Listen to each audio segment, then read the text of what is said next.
Pau Gasol, 18 points, 10 rebounds, and 4 blocks in 32 minutes in the Grizzlies' 3-point loss to Malaga a couple of days ago. Did not practice on Wednesday due to a mildly strained left groin, but Will plays in uniform. You know that. Juan Carlos Navarro, his countryman, brought over here to the Memphis Grizzlies, and Pau, a day or two ago, expressed how much happier he is to be a Memphis Grizzly, despite the fact that they're not going to the playoffs, and that man is the reason why. Exactly. Excellent job by Chris Wallace, the GM, to find a way to get Jasen Navarro with Pau Gasol, and not only to be a friend, but be a heck of a good player. 21 points, Rick, in his first exhibition game against Unicaja. Navarro can stick it, he can knock it down. He's an excellent addition to the Grizzlies. He's a streak shooter. Yeah. You know, this guy gets hot, he can take over a game. He did that in the third quarter. 5 3-pointers, 19 points in the second half.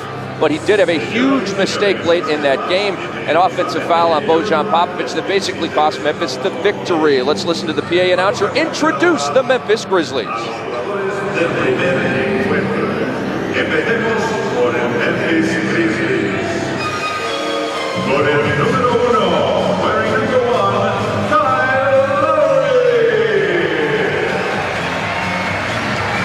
Con el número 2, number 2, Juan Carlos Navarro. Con el número 7, number 7, Torres. El número 11, number 11, Marc Conley. Con el número 12, wearing number 12, Jefferson. Number 21, Warrick. El número 23, number 23, Kinsey, Jacobsen. El número 31, number 31, Milicic. Número 35, number 35, Cardinal. Número 44, number 44, Octubre. Y ahora el equipo titular, ladies and gentlemen, the starters. Con el número 20, wearing number 20, Stoudamire. Con el número 33, number 33, Marc. Con el número 4, number 4, Stoudamire. Con el número 22, number 22,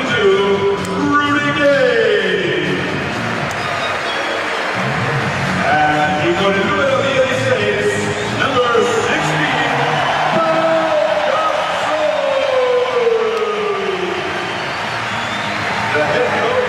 And Pau Gasol, the face of the Memphis Grizzlies, the face of the Spanish national team. There's Marc Iavaroni, happy to be coaching Pau, and we're back with starting lineups and the opening tip. Don't go anywhere.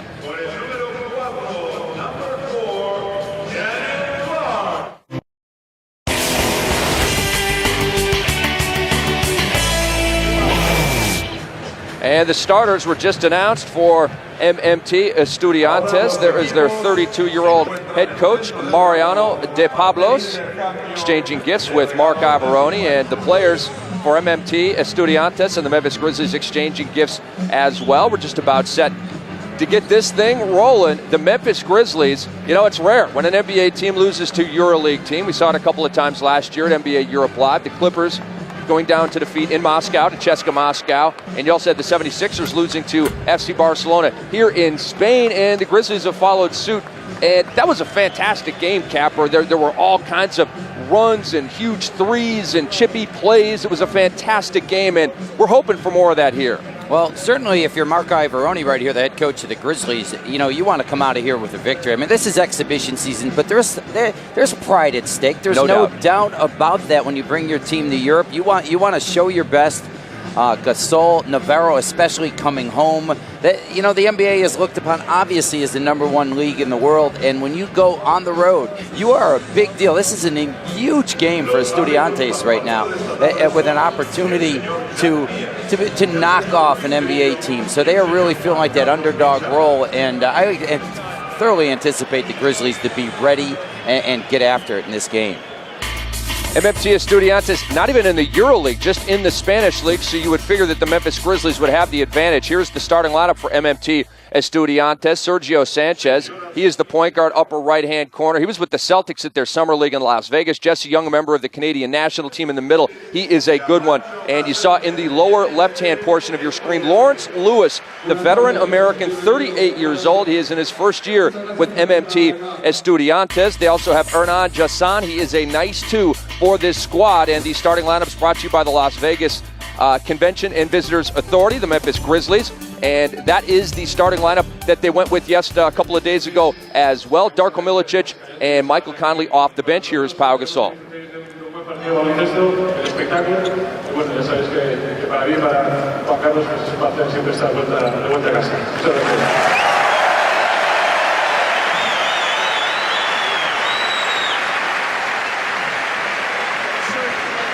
Pau Gasol addressing the crowd here at the Palacio de Deportes, and Jack Neese and Luis Grillo, they were the officials, along with Juan Vitiana. That was the situation, although with a different Spanish referee for the game when the Memphis Grizzlies went down to defeat to Malaga, but Neese and Grillo here, and that Spanish referee wasn't always on the same page as Neese and Grillo with his calls of the game, but Neese and Grillo did bring that NBA factor in terms of calling the game into that one.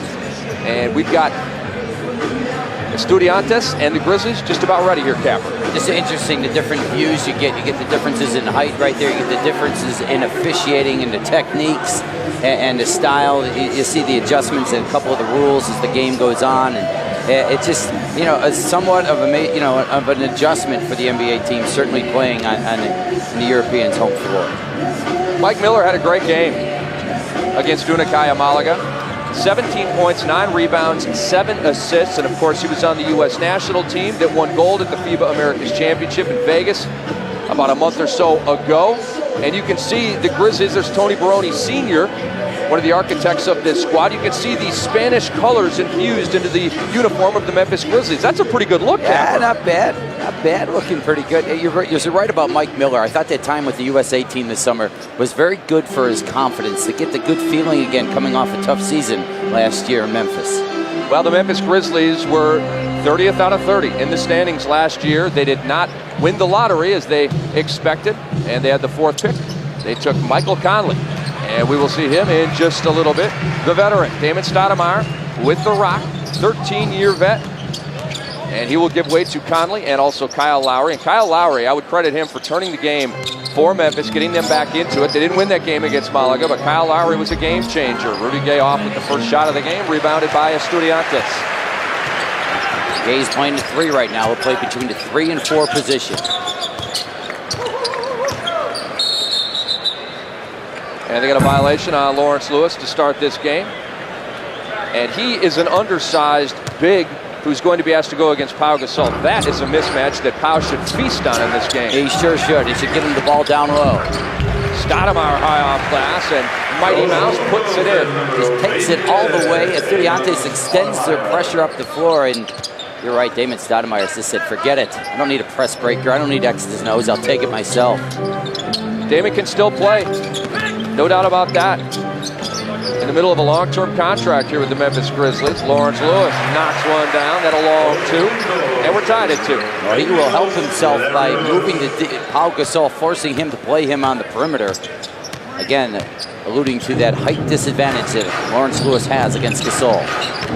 Anybody contain Stoudamire. Damon gets inside again, rolls it home, 4-2 Memphis. Too easy right there. They've got to do a much better job of keeping Stoudamire out of the paint. Sergio Sánchez and company got to defend better.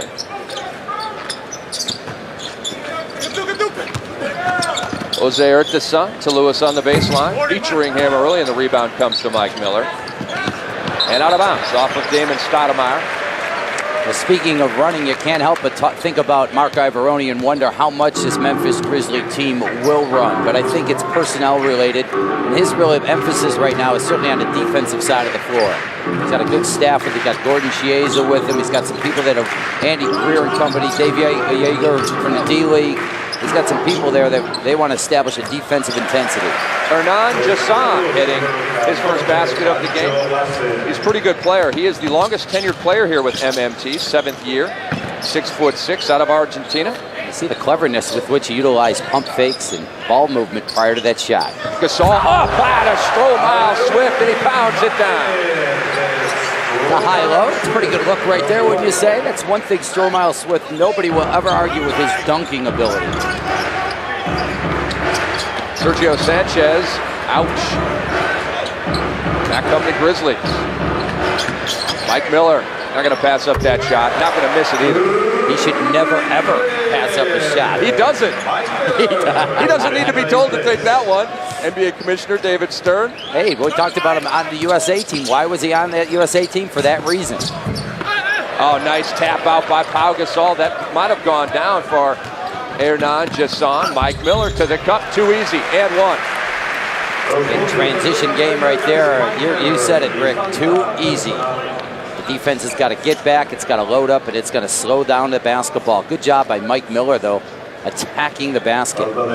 David had a befuddled look on his face right there. I think he's wondering where the MMT defense was on that possession. They let Mike go all the way to the rim. Mike scored 18.5 points per game last year in the NBA.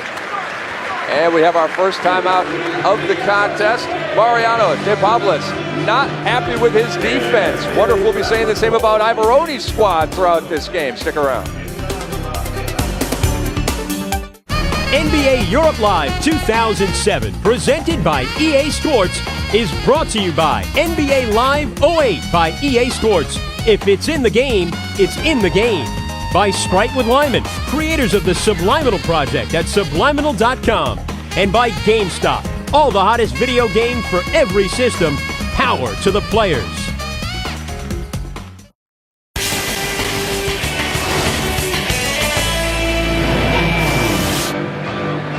We are live from the Palacio de Deportes to play the game thus far. Stoudamire Swift, the alley-oop for Pau Gasol, big to big.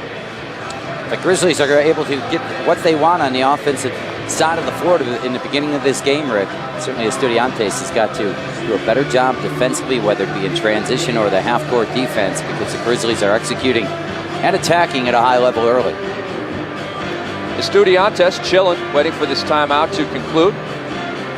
Camel and Capstraw, happy to have you with us on NBA TV as NBA Europe Live 2007, presented by EA Sports continues. And of course now we have the China games coming up in just a little bit. We want to tell you that NBA Europe Live continues later today as the Toronto Raptors play Real Madrid right here on Real's home floor. All the action begins at 3:30 p.m. Eastern Time. And tonight at 7 p.m., NBA TV brings you live preseason action between Maccabi Tel Aviv and the New York Knicks from Madison Square Garden. Log on to NBA.com for complete preseason television coverage. And Maccabi Tel Aviv, once again, will be one of the primetime teams in the EuroLeague. Jack Neese at the scorer's table along with Louis Grilla trying to figure out the issues that are stalling this game. And I want to talk about Unicaja Malaga because they were in the Final Four last year, Capper, as you know, for the first time in their franchise's history, and they're better this year. They beat the Memphis Grizzlies, who were fully loaded. There were no injuries, nobody out.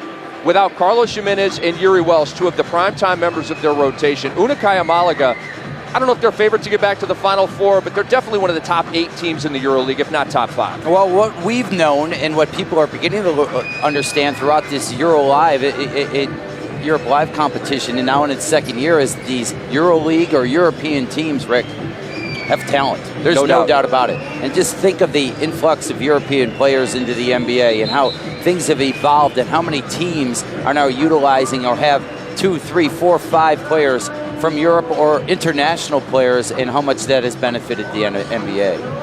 Efes Pilsen, I believe, had 5 Americans, or foreigners as they're called, over in Europe. And in the EuroLeague, there are no restrictions. You could have a Spanish team with all American players. It doesn't matter. But when you get into the Italian league, into the Spanish league, into the Turkish league, there are restrictions on how many Americans or foreigners you can play. And MMT Estudiantes, not really a whole lot of American flavor on this team. You've got Lawrence Lewis. That's about it. But David Blatt on that Memphis Pilsen team has a ton of Americans, and they look very good against the Timberwolves, losing a close game. And over the back on MMT, Jesse Young. So it'll go over to Memphis. They lead 12-4. Excellent job by Pau Gasol. Defending Jesse Young, waiting for him to go up, both hands up. Went straight up and able to reject the basketball. That's excellent length on the interior of Memphis Grizzlies. They've got a lot of long bodies for Estudiantes to have to be challenged to shoot over. Rudy Gay got the roll, and he put on an absolute show in the game against Malaga. At least 3 exhilarating dunks. Well, he can dunk the basketball, there's no doubt. What you like right there is he put the ball on the deck and made an in-between game play right there. He's got to stay aggressive. Nice block. Stromile, Swift, and Pau Gasol with blocks on consecutive possessions. However, Stromile Swift stepped out of bounds as he was saving that one in for the fast break. So Estudiantes gets it back down 10 and rubber stamped. A lot of young, athletic legs on this Grizzly team, and are they going to develop and are they going to be ready? That's one area you don't want to save the ball to. Hernan Jasen with the miss, and Pau clears it for Memphis. An example of inexperience right there. Gaze saving the ball underneath the opposition's basket.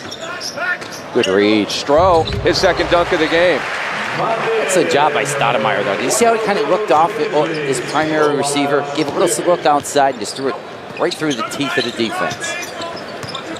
Stoudamire looks good. You know, he was challenged with these young players as the shot goes down. But Stoudamire, certainly the veteran, is getting the helm early for the Grizzlies. He's a 13-year guy. Kyle Lowry's in year 2. Michael Conley's in year 1. I mean, if you want to stabilize your team, you figure he would be the guy. Pau Gasol and 1. Get him to the line. Now, I understand that the Memphis Grizzlies are in full-on rebuilding mode, and they have Michael Conley is the 4th overall pick this past draft. Kyle Lowry taken 24th overall the year before, but Damon Stoudamire gives you a better chance of winning games right now. It's interesting. He just appears to be very ready to play. Doesn't he? Like, yeah, hey, I'll accept this challenge. There was a period of time when he was wondering exactly what was going to go on with him this season. And the Grizzlies, I think they did this prudent thing by saying, hey, stick around. We need that veteran leadership. As the season goes along, there may be a gravitational pull on Damon Stoudamire. As the losses mount, and they're going to for this team. They're talented, but they don't know how to win games yet as this collective unit. And Damon Stoudamire, you know, he has said that maybe doesn't want to spend the whole year. Maybe wants to go to a contender, veteran style. After 13 years in the league, Lawrence Lewis knocks it down. So we'll have to see how it goes. I don't think it's necessarily a done deal that Damon Stoudamire plays this whole season in that uniform. Damon for 3. One thing he can do, though, if you give him space on the perimeter, Stoudamire can certainly knock him down. Capable offensive player. It's been this side of the floor that at times he's been taken advantage of defensively. Fantastic career for him. In 13 years, he's averaged 14 points and 6.5 assists. And that has been with, you know, fluctuating playing time over the past couple of years. And obviously in his first 3 years with Toronto, when he won Rookie of the Year, he was magnificent. He flirted with 2010. He was a Stephon Marbury type of guy in terms of the numbers. Sure was. Did a great job. And right there defensively, excellent job by Mike Miller. That's the focal point that Memphis Grizzlies coaching staff is trying to bring out in this team. Take pride on the defensive side of the floor. Pau Gasol didn't hesitate. Out to Miller. It's good. Second 3 of the game for Mike Miller. When you play through Pau Gasol, you can play not only through him in the low post, but the high post, and that's a great example why. Just quickly catching and reversing the ball to the open shooter. Sergio Sánchez off. No numbers for Memphis, doesn't matter.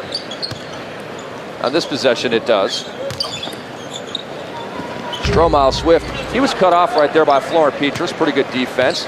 Hard for me to believe that Florent Pietrus comes off the bench for this team. Real nice player on the French national team. He's the older brother of Mikhail Pietrus of the Golden State Warriors. Defensive specialist, guy that can lock down people, Florent Pietrus. There's Gay. Oh, big move. The crossover, and he's fouled. A little bit frustrated because he wanted the crossover to lead to the dunk over the whole team. Well, Rudy Gay, what I like is the first shot he took was from the perimeter, and since that time, he's gotten the ball on the wing, and he said, I'm going to attack the basket, put pressure on the defense. Urtasun with the foul. Capper, you're laughing. I'm not even trying that first name. TX? TX. Yeah, that didn't make my phonics class.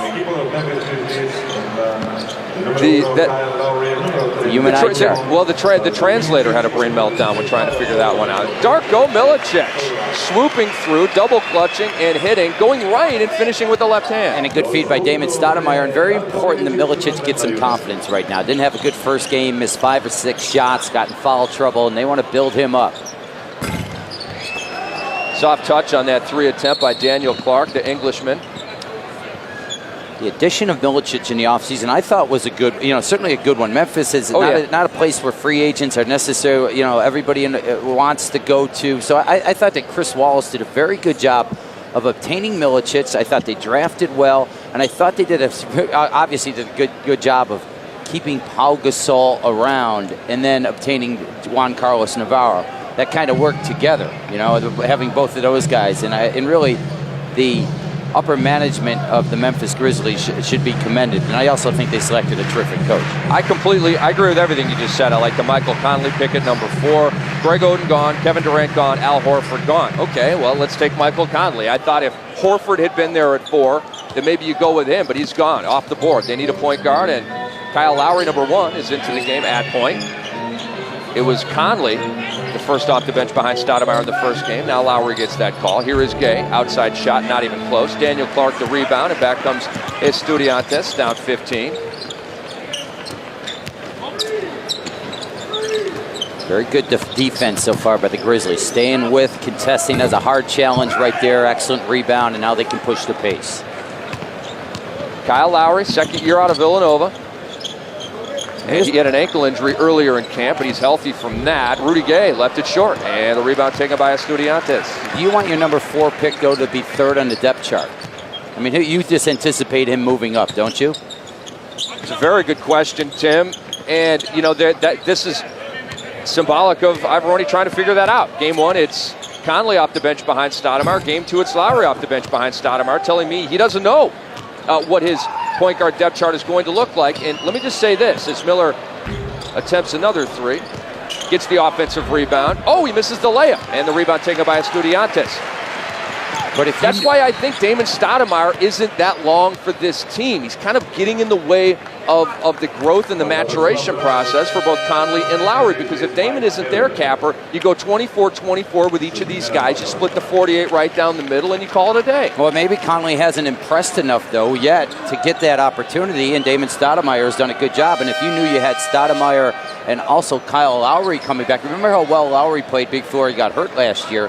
Would you then necessarily go point guard with the amount of talent in last year's draft? That's the great debate. Is Conley going to be a Chris Paul type to change a franchise? And I think that's what they were thinking of him, and it's going to be interesting to see the evolution. He certainly hasn't done it the first day he stepped on the floor. This isn't to say that he played badly against Malaga. He was fine against Malaga. He wasn't great. Kyle Lowry was a better player in that game. When he came in, by the way, Lowry did not play in the first half of that game. We thought he might have been still suffering the effects of that ankle injury. Came in the second half and changed the game in Memphis's favor. They were down by double digits to Malaga. He got them back into it. Here's Brian Cardinal, who did not play against Malaga, missing the outside shot. So Lowry's the guy that changed the game. And if based on game 1, I would say Lowry moved ahead of Conley in terms of that depth chart. But I think you're going to see all 3 guys. I think as long as all 3 guys are there, it's going to be a very confusing situation as Juan Carlos Navarro into the game for the Memphis Grizzlies, to the delight of the crowd here in Madrid. Well, he can play the point guard position. He's what you call a combo guard, but they love to work him at the 2 guard. He can shoot the ball. That's how he moves it off the pass.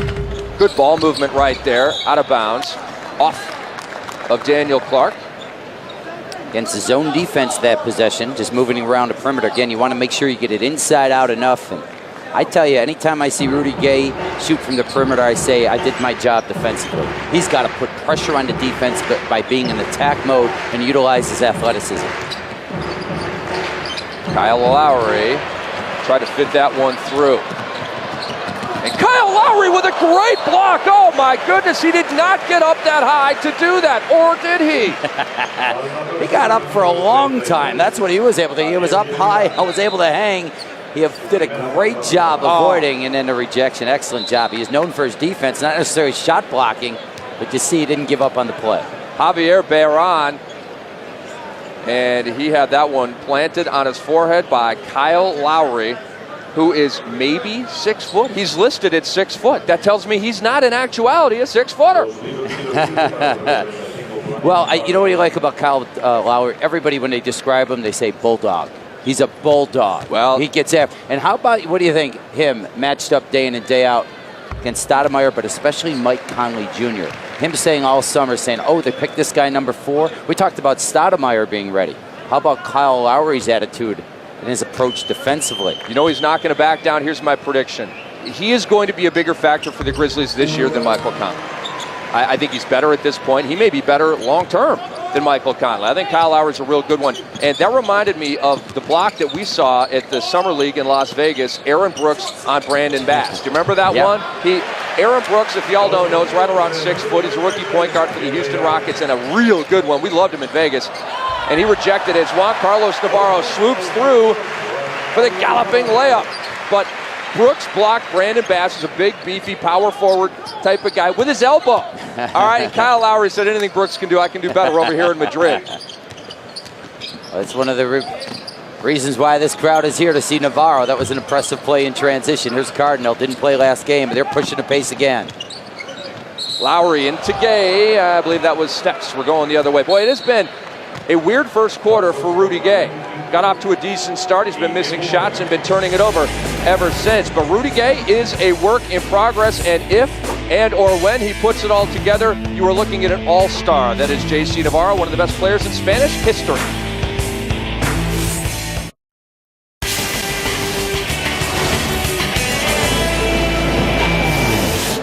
Hope you're enjoying the NBA Europe Live Tour 2007 presented by EA Sports. We're live from Madrid, Spain, the Palacio de Deportes. Host of this game between the Memphis Grizzlies and MMT Estudiantes. Coming up next, it's the Raptors and Real Madrid. This is where Real plays their games in the EuroLeague. Pau Gasol, Juan Carlos Navarro, teammates on the Spanish national team. They have gold medals in their trophy case from the World Championship 2006, but they got buzzkilled at Eurobasket 2007 by our guy, J.R. Holden, of CSKA Moscow in the EuroLeague, and on the Russian national team, AK-47 was MVP of that tournament, but Holden was the guy with the buzzer beater to beat Spain in that country for the championship. Obtaining Russian citizenship, J.R. Holden. It's amazing what you can do when you need a point guard. Here's a deep three by Carlos Suárez. Tim Capstraw wiping the sarcasm off his lips right now. 2:20 to go in the first quarter in Memphis. Plus 17 over Estudiantes. Your point is well taken. Yeah, you don't wait in the back of the line for your citizenship when you need it, when Russia needs a point guard. Well, Samuel Dallenberg got his Canadian citizenship at the 11th hour before the FIBA AMS to play for Canada. And in talking with Leah Routens, who is obviously a TV analyst for the Toronto Raptors on television, the coach of the Canadian national team, he said, this was a building year for us. Next year is our year, and Canada will be at the Olympic qualifier, which is about 6 weeks before the 2008 Summer Olympics begin in Beijing. Russia, with that win in Eurobasket, they qualified. Spain finished second. They were already in qualifying with that World Championship. And Kyle Lowry at the stripe, knocking them down. And Lithuania finished third place, and they are going to the Olympics, because Spain, the number 2 team, was already in. So Lithuania and Russia both gained Olympic berths via Eurobasket 2007, another fantastic tournament. We talk about everybody's evaluation. We weren't so sold that Juan Carlos Navarro would be a productive NBA player. Interesting to watch. Good block, tip by Milicic. And that's what Cardinal does so well. We call him the custodian, does all the dirty work. Here is Darko, trying to turn defense to offense, and he does. There are times, Tim, with the block and that shot right there where you think Darko's going to really get it, and then a couple times later down the court, he fumbles it away or just bulls into somebody for an offensive foul. When is he going to get it? Exactly, and it's all about consistency, because he can do things everything on the floor. He can do a little bit of everything. You saw right there, and that's what everybody would like to see more of. Back to the basket moves. As you know, he can shoot the basketball. He's pretty adept at that. He can pass it. Needs to get aggressive on the backboard. Pietrus getting physical with Navarro. Brian Cardinal called for his first foul. Cardinal, 30 years old, out of Purdue in his 8th NBA season. This is Gonzalo Martínez. Off to Pietrus. And his shot is off, as most of them have been for MMT. Hanging is Terrence Kinsey. Looking for the foul, none coming. Ivoroni giving different players a look in this game. Some of these veterans like Kinsey and Cardinal didn't play in their first game against Unicod. 11 first quarter points, though. The Grizzly staff is going to like that focus on the defensive side, regardless of who they're playing. Pietrus in and out. It's all outside for Estudiantes. Nothing coming. It's either an outside shot that's off or a turnover at this point. And Kyle Lowry did not recognize his spot on the floor. Gives it back with 47.7 to go in the first. Why? Because that's not really his spot on the floor. He's a guy that doesn't run the lanes. He's usually the guy that's pushing the pace up the floor. The Raptors are coming up next against Real Madrid. Chris Bosh will not play in that game. He has a little bit of a knee injury. Gonzalo Martínez off with it, and not surprisingly, the loose ball comes to the Memphis Grizzlies and the dirty work guy, Brian Cardinal. If it's a 50-50 ball, put your money on that guy, Brian Cardinal. He's coming up with it, right? Remember him at Purdue? Oh, man. He literally, he did not have any skin left on his body. He was red. We're under 20 seconds to go here, down to 5 in the shot clock for Darko. What's the call? We're going the other way. And Darko, he looks a little bit like Bill Lambier here, behind enemy lines. He says, bring it on. I like being the bad guy. I love playing the role of villain. And that was a flippity flop if ever I've seen one. Darko pumping up the crowd. I love it. Like he's the maestro, right? Here's Daniel Clark over Cardinal. Another errant outside shot. Florent Pietrus with the air ball at the end of the first quarter, which mercifully ends for MMT Estudiantes. So who was the team that traveled halfway across the world for this game? Oh yeah, the Memphis Grizzlies, and they're up 32-11. Very promising start for Mike Ivoroni's team. Second quarter next.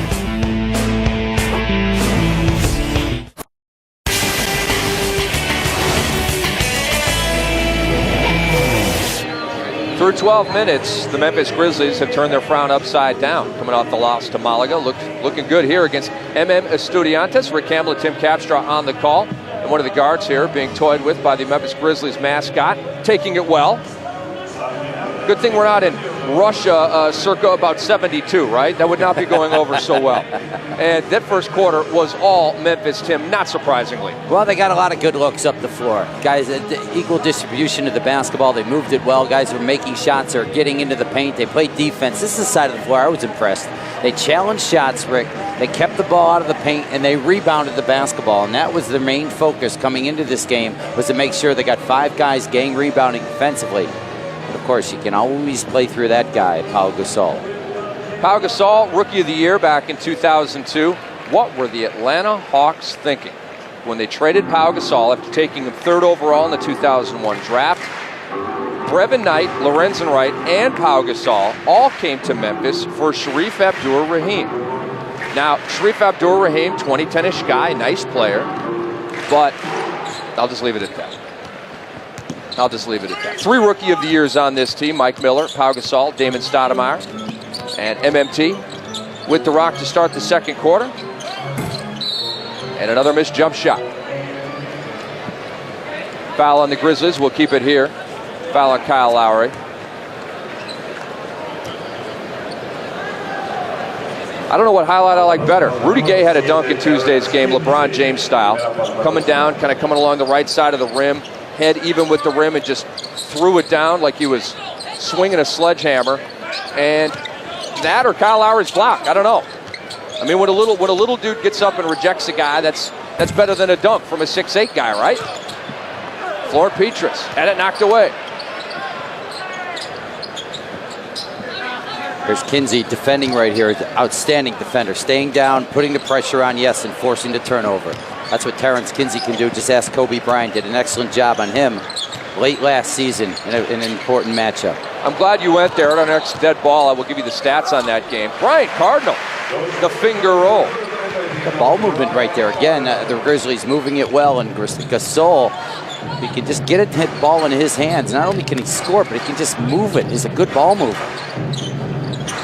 MMT doesn't have much on the offensive end, but the Memphis Grizzlies definitely got the memo from the coaching staff on defense, and spearheaded right now by Terrence Kinsey. So you mentioned that game against the Los Angeles Lakers, March 27th this past season, March 27th of 2007 at Staples Center. The Memphis Grizzlies, behind that man, get a victory 88-86. Kinsey has 24. Kobe, the man he's guarding, has 23. Kinsey held Kobe to 7 of 26 from the floor, and Kinsey hit the game-winning shot with under a minute to go over Kobe Bryant. It was a coming-out party for Terrence Kinsey, who was playing for the injured Mike Miller at that time. Kinsey is a good-looking young player. He sure is. I mean, he's a hard-working player out of South Carolina, undrafted player. And you see, again, the defense. Ivoroni's gone with defensive players with experience. You see Cardinal's rotation that time, got outside the restricted area and drew the foul. So we've seen Kinsey play quality defense, and that time Cardinal.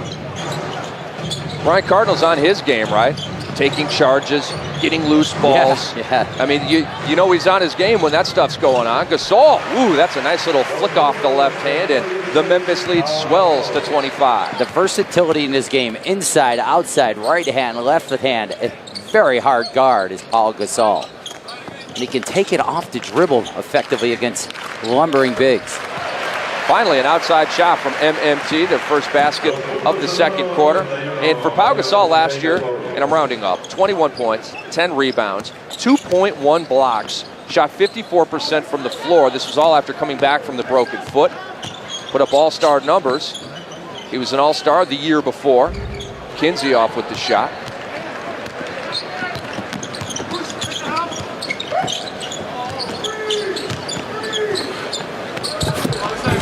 And the reverse layup is good. Carlos Suárez, 6'7" Spaniard. He did the right move that time against the shot blocker. He got to the weak side, utilized the rim to protect him, to ward off Pau Gasol. And we've seen right here Navarro have the ability to play good pick and roll basketball and play the point guard position. Now, we talked about the diminutive point guards that the Grizzlies have. Navarro, at times, I think he can back up and play the point guard position for this team also. I'm not trying to pack Damon Stoudamire's bags, okay? I'm not trying to do that. But if you move him, you get something back, you give your young guys more of a chance to grow at the one, and if the whole thing comes crashing down, Navarro is a guy that can play a little one. I mean, they have basically 3.5 point guards right now. If it's the two youngsters in Navarro, you have 2.5. You're good at that position. That was Kinsey with the bucket. Great look at it, too. From up above, you saw how open Kinsey was. Pau Gasol, the rebound. I don't think MMT has an offensive rebound in this game, and they may go 0 for the game. Navarro, sweet feed, and the payoff right there by Andre Brown. Seeing his first action for the Grizzlies. Came over free agent style. Last year, his rookie year, was with Seattle. You have to be impressed with the unselfishness and the vision of the Grizzlies against Estudiantes. Here's Florent Pietrus.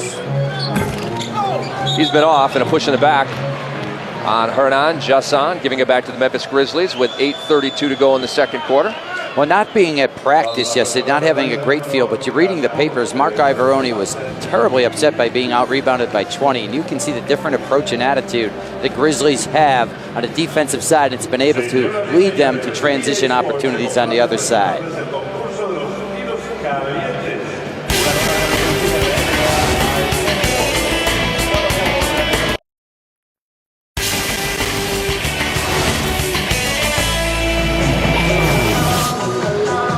Welcome back to the Palacio de Deportes, and the NBA preseason around the globe continues on ESPN2 next Wednesday, live from Shanghai, China, as the Orlando Magic and Cleveland Cavaliers meet at 8 a.m. Eastern Time on ESPN2. Log on to NBA.com for complete coverage of NBA preseason 2007, and that should be a good one. They actually play twice in China. ESPN2 will have both of those games, the Orlando Magic and Cleveland Cavaliers. Dwight Howard and LeBron James, two of the faces of the U.S. national team, in action in that one. And how about Dwight Howard's first preseason game? I believe the line was 30 points, 14 rebounds, I think 4 blocks he had. And Capper, as Memphis has a 25-point lead here, I think this is the year that Dwight Howard becomes Shaquille O'Neal. Well, I see he can do everything on the floor, but can you go to him consistently on the low block with his back to the basket, and can he do productive things? I think that is the big test for Dwight Howard. To me, if he can't, you have to find out if he can or he can't. Well, enough of this 8-9 shot per game garbage that went on last year. Dwight Howard needs to be the focal point. I think he needs touches on virtually every offensive possession. He has the ability, I think, one day to be a 30-15 guy. I'm talking 3-4 years down the line when he's in the prime of his career. Don't you want to get him there quicker than slower? Well, no doubt about it. And he certainly has the raw, athletic, and talented, ungodly, with his ability to run, jump, rebound, and even handle the basketball. But again, that low post ability, and will he draw necessarily double teams will be the big key for him, as Navarro shows his craftiness again. That was a good block by Torres on Andre Brown. Nice setup by Juan Carlos Navarro. He does have that in his repertoire. He's more of a scorer. Like you said, he's a combo guard with his eye on the rim most of the time, but he does have vision for his teammates on occasion. Well, he wants to come in and really show he has that all-around game, especially in Game 1 against Utica, when he came out and his role was to be the flamethrower off the bench and knock down. He went 5 for 6 from three-point land. He had 21 points. But he wants to show that he has that all-around game. How about how many Spanish players now have impressed the NBA and everything that they've done, their accomplishments over the last few years in international play and the World Championships, and how well they have adapted now to the NBA game. I can think of 4 right now, right off the top of my head. Jorge Garbajosa, and we have, I believe, a clock issue here that they're taking a look at. On the Raptors, who are coming up next year on NBA TV, Jorge Garbajosa, Jose Calderon. You have 2 Spaniards on this Memphis team, Pau Gasol, and that man, Juan Carlos Navarro. Here's the thing. They come over to the NBA, and they're very good players from Game 1. There's no ramp-up period. There's no disappointment. There's no bust attached to any of these names. And Juan Carlos Navarro has not played an NBA game yet. However, I do think it's going to go well for him, as it did for Gasol and Garbajosa and Calderon. And there's many more, and there's more players in the pipeline. There's another good look by Kinsey, and Gasol works hard on the offensive glass, but gets called trying to lock down Torres on the offside.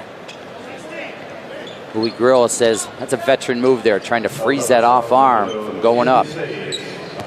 Capper, as I think about it, the Portland Trailblazers have a couple of Spaniards. They have Sergio Rodriguez, who, he's got a turnover issue to deal with, but he's a nice-looking player. He's going to stick in the league for a long time. And Rudy Fernandez, who's going to be back with DKB Juventud, but he's the property of the Portland Trailblazers. And I think when he comes over here in a year or two, he'll be nice. Great speed at the point guard, guys that can do a lot of things. There'll also be another player in the next game we have in Real Madrid who's a borderline guy, Felipe Reyes. I mean, he's a little bit of an undersized but an excellent rebounder. It's almost gotten to the point right now, if you're really good for the for Spain's national team, well, then you really got to get a good look from an NBA team. There's no doubt about it. It's a great point. The Spanish national team, the U.S. national team, the Argentine national team, the Greek national team, that is the cream of the crop right now in international play. And a long J for MMT.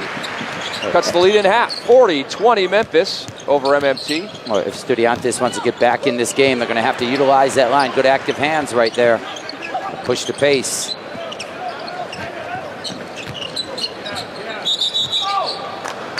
And they give it back.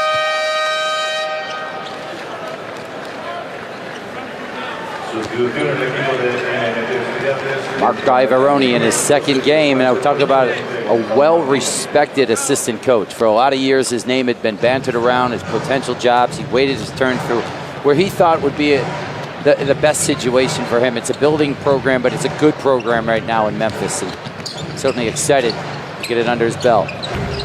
Navarro off with the long shot, tracked down by Kinsey. Sets up Navarro again. Out to Stoudamire.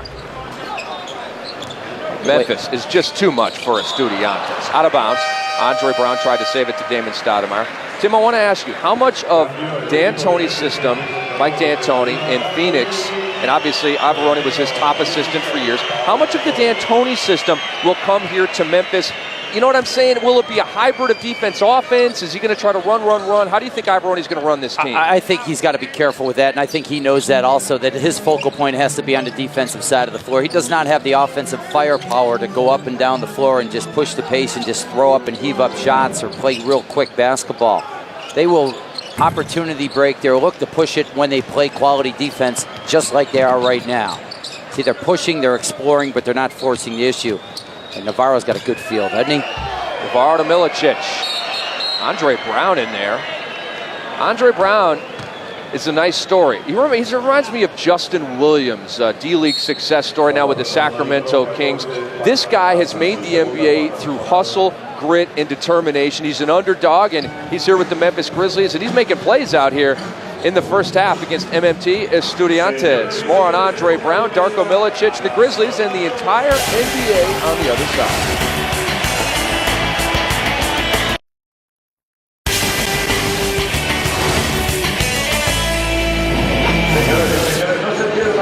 The NBA Europe Live Tour 2007, presented by EA Sports, continues from Madrid, Spain. Memphis 20, Estudiantes, Memphis 40 rather, Estudiantes 20. We're at the Palacio de Deportes. Rick Hamlet, Tim Capstra on the call for your favorite television channel in the world, NBA TV. 85 former D-Leaguers on rosters in the NBA this preseason, and you match that up with 83 international players on rosters. So a lot of dudes coming over from Australia and Europe and Russia and Asia, and a lot of D-Leaguers are making that move as well. Miller from Memphis.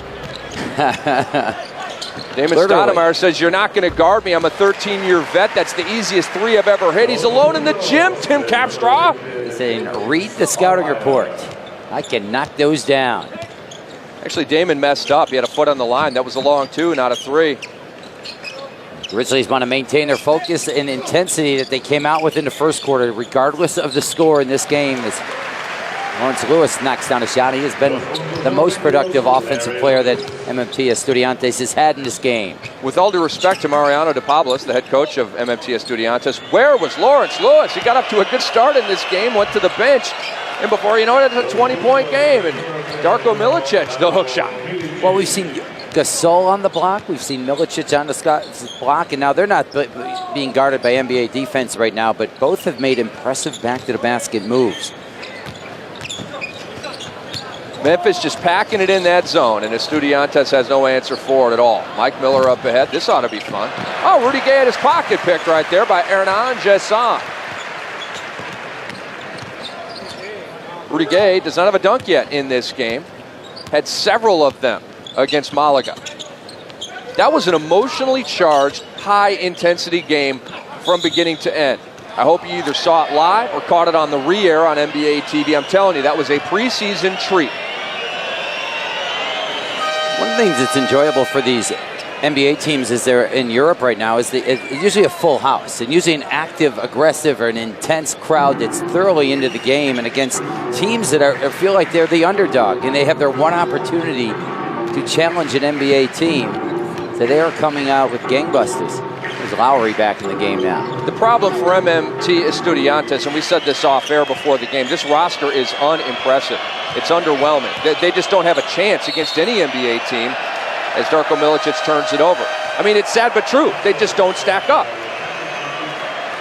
Yeah, it's not, used to say it's not X's and O's, it's Johnny's and Joe's right now. And right now they don't have enough Johnny's and Joe's out there to compete. And men against boys. Yep. How about the front line for Memphis, though? You want to talk about shot blocking. Can Stromile Swift block shots? Uh-huh. Can Darko Milicic block shots? Uh-huh. Can Pau Gasol block shots? The answer is yes. They're going to have some nice interior defense. And Darko Milicic is a very good shot blocker. Per minute, he has been impressive. Those lefties that can go up and mirror the basketball on their contest, as Miller can create something. Rudy Gay, nice pass. Back to Miller. And Darko over the back, and he'll be called for the foul. Over the back there, but you are right. That was a very good basketball play right there, as Rudy Gay can get into the paint. That's what he's got to have, that attack mode all the time. You know, Rudy Gay is one of these guys with incredible amounts of talent. He's almost like a younger, he's not like necessarily a Vince Carter game, but some of the things he'd say about Vince Carter at times, as far as to be in attack mode, go to the basket, bring it every night. They're going to be some of the same things. You're talking a little bit about Rudy Gay. His potential is limitless. But a lot of guys have lost jobs over players' potential. I'm talking about coaches, like myself. Where are you these days? Oh, yeah, you're a broadcaster these days. What was your win-loss record? It wasn't pretty. Was it just the loss record? Oh, There were a couple wins in there, weren't there? There were a few, but there is a reason why I'm here. Lawrence Lewis at the line, his first year with MMT Estudiantes. But a lot happier, I can tell you that here. Well, we're happy to have you, no doubt about that. Tim Capstraw, Rick Kamla. We love calling EuroLeague games, and we love having you with us for NBA Europe Live 2007, presented by EA Sports. Their cover athlete this year, Gilbert Arenas, who made his preseason debut the other night against the Cleveland Cavaliers. I think he was 2 of 11 shooting in that game, but that doesn't matter. It was great to see Gilbert out there on the court, obviously coming off the knee injury. Mike Miller, the offensive rebound in the basket. But Gilbert Arenas may not be as explosive this year, Tim, but he's still going to be darn good. No, he is. His talent is amazing, the way he can score the basketball, and he wants to just run the team better. That was probably the best offensive possession that Estudiantes has had. A little high-low fundamental basketball right there against the fronting defense. Miller, he's been off in this game. Previous possession, he moved well without the ball, curl cut to the basket, and I think that's important for Mike Miller. He's got to move around the floor. He's got to understand that he's got to be a difficult guy to guard.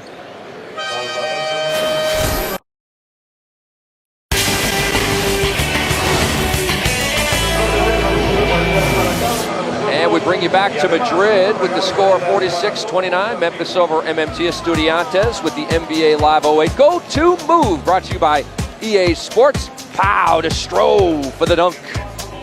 A high-low basketball, the size of Gasol, to be able to see over the top and just throw it up. You can make vicinity passes to Stromile Swift. Just get it anywhere around the rim when he's got some room to gather himself, and he is a high flyer.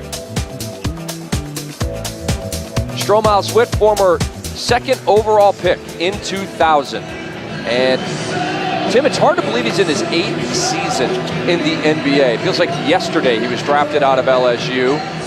And they have a couple of bigs who are former number 2 overall picks who have not lived up to expectations to this point. Stromile Swift and Darko Milicic. Lots of talent, but they have not been able to put it all together as of yet. Rick Kamla, Tim Capstraw, bringing you this game from Madrid, Spain. MMT Estudiantes in yellow, the Memphis Grizzlies in navy blue. Knocked out of bounds, but it'll go to Memphis. Extended pressure right now. Sergio Sánchez working hard defensively, trying to face guard Kyle Lowry.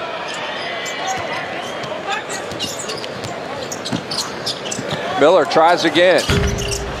And he is stuck on 2 threes. Had 2 early, and Darko Milicic the offensive rebound, fouled from behind. So Darko, out of Serbia and Montenegro, 7-footer, 225. He will toe the line here. 22 years young, Tim Capstraw. So if you want to stick a fork in Darko, not you, a rhetorical you, and if you want to call him a bust, again, a rhetorical you, you're wrong. There's a long way to go for Darko Milicic. And that's exactly what Memphis felt when he was a free agent this summer, and I think it was a very, very good pickup. And the money wasn't bad. No. You know, it was right above the full mid-level exception. It wasn't, anywhere near what Nene or D'Alembert or Kamen got. Rudy Gay, with his back to the basket, a curious shot, and I guess you can do that when you're up 47-31 in a game that doesn't count in the standings, but Stromile Swift bails him out weak side. Well, regardless, though, Ivaroni's going to want his team to make quality plays and smart plays. That's the final foul right there, but that was not one of those plays, was it? No. The shot, they just got the rebound. The shot clock wasn't running down. And is that right? Jesse Young has 4 fouls already? Now, I knew him as a magnet for flesh, but that's ridiculous. We like Jesse Young this summer in the FIBA games for the Canadian national team. Did a very, very good job, but certainly not going to get much time the rest of this game, certainly the rest of this half. Well, speaking of Las Vegas, the Summer League is played out there, the NBA Summer League, and they have 10 fouls? It's not 6. So they need to employ that for Jesse Young here in this game. Think they can change the rules as we're going along here in this exhibition? Oh, that just goes to show the size disadvantage that Estudiantes has had in this game against the likes of Gasol and Milicic and Swift in the low post area. Ball movement challenged though. Lowry did a good job. They have challenge shots and they have gang rebounded. Memphis has. I say the quality of competition isn't there, but there's a lot to like this Grizzly team right now. And the ball movement, look at that possession. Come on, Rudy, cash in. He's short. Knocked out of bounds by Darko, back to Estudiantes, and Rudy get upset with himself. I like the way the ball moved, though, around the perimeter. Inside out, around the horn. Again, Gay is capable of making that shot, but you'd still rather see him attack the basket.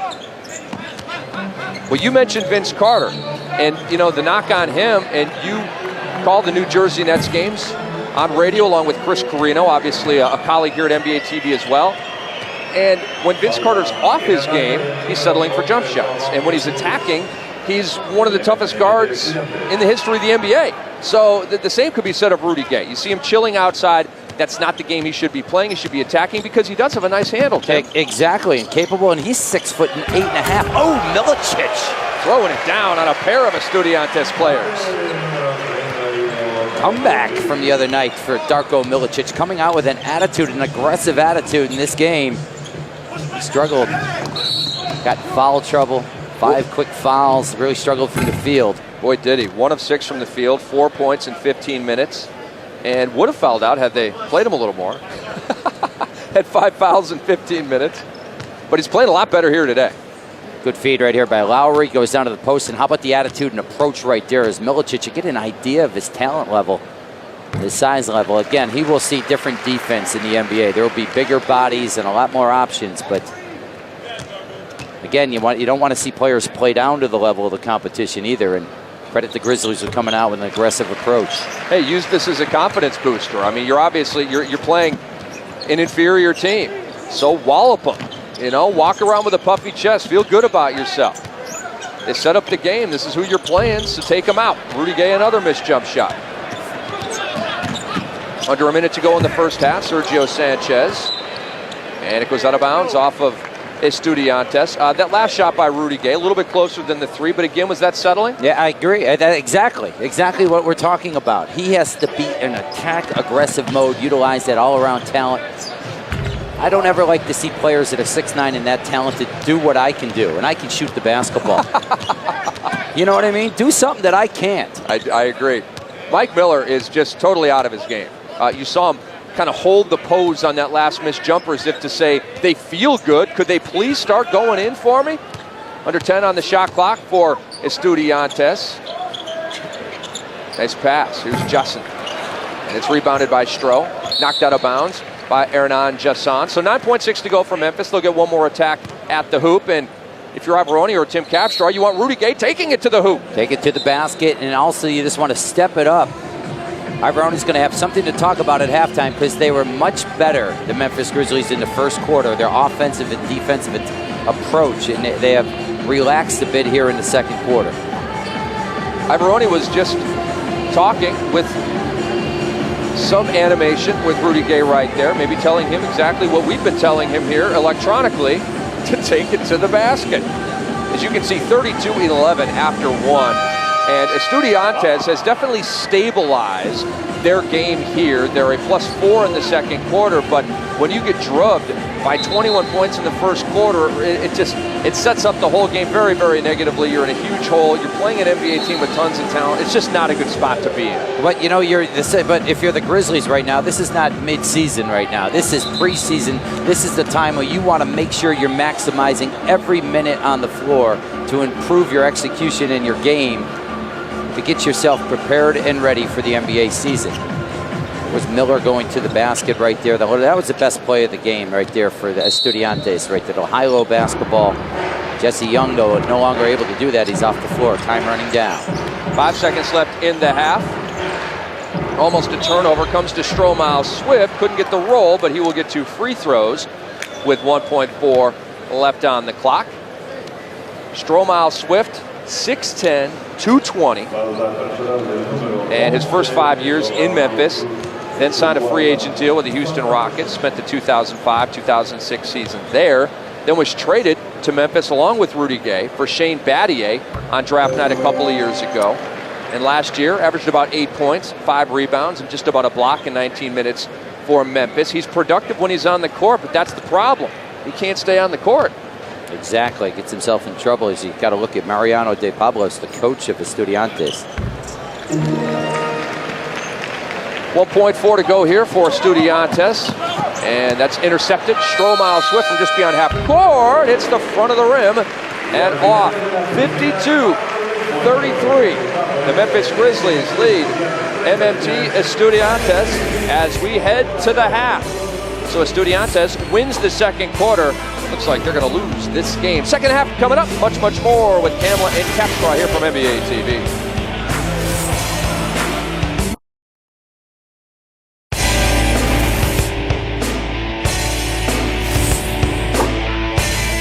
Pau Gasol and the Memphis Grizzlies leading MMT Estudiantes at the half. And NBA Cares is a huge part of the NBA Europe Live Tour 2007. And recently in Malaga, Spain, the Memphis Grizzlies spent some time to give back to the Special Olympics. Here's Andre Aldridge with more. As part of the NBA's commitment to giving back on a global basis, the Memphis Grizzlies held a Junior NBA, Junior WNBA Special Olympics clinic in Malaga, Spain during NBA Europe Live.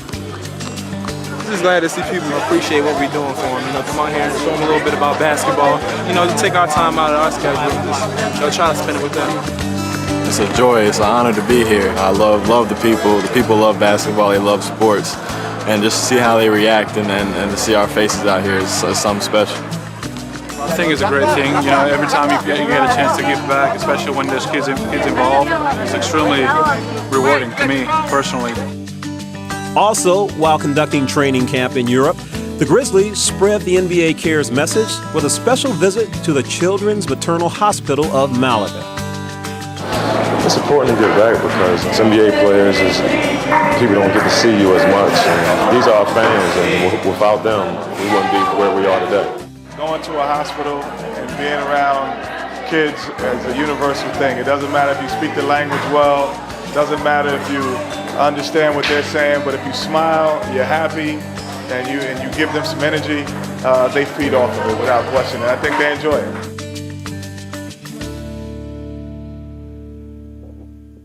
And great words from Kenny Smith, whose efforts with the Hurricane Katrina relief were just unbelievable, doing it in Spain as well with the Grizzlies. We're back with more halftime coverage in a minute.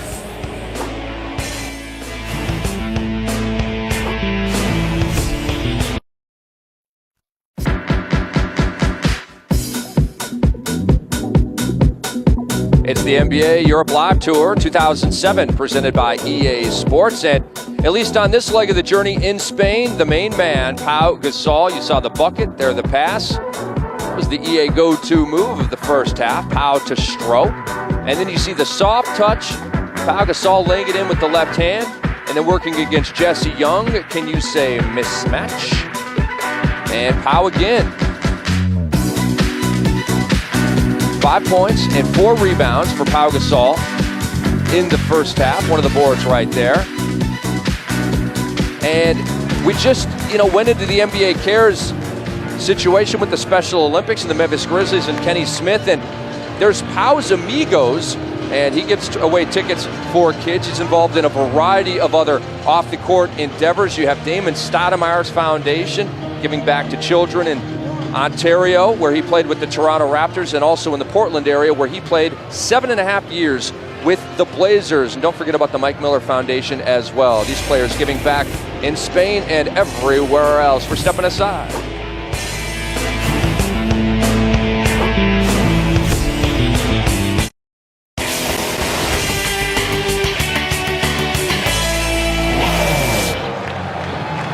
We are at the half in Madrid, Spain.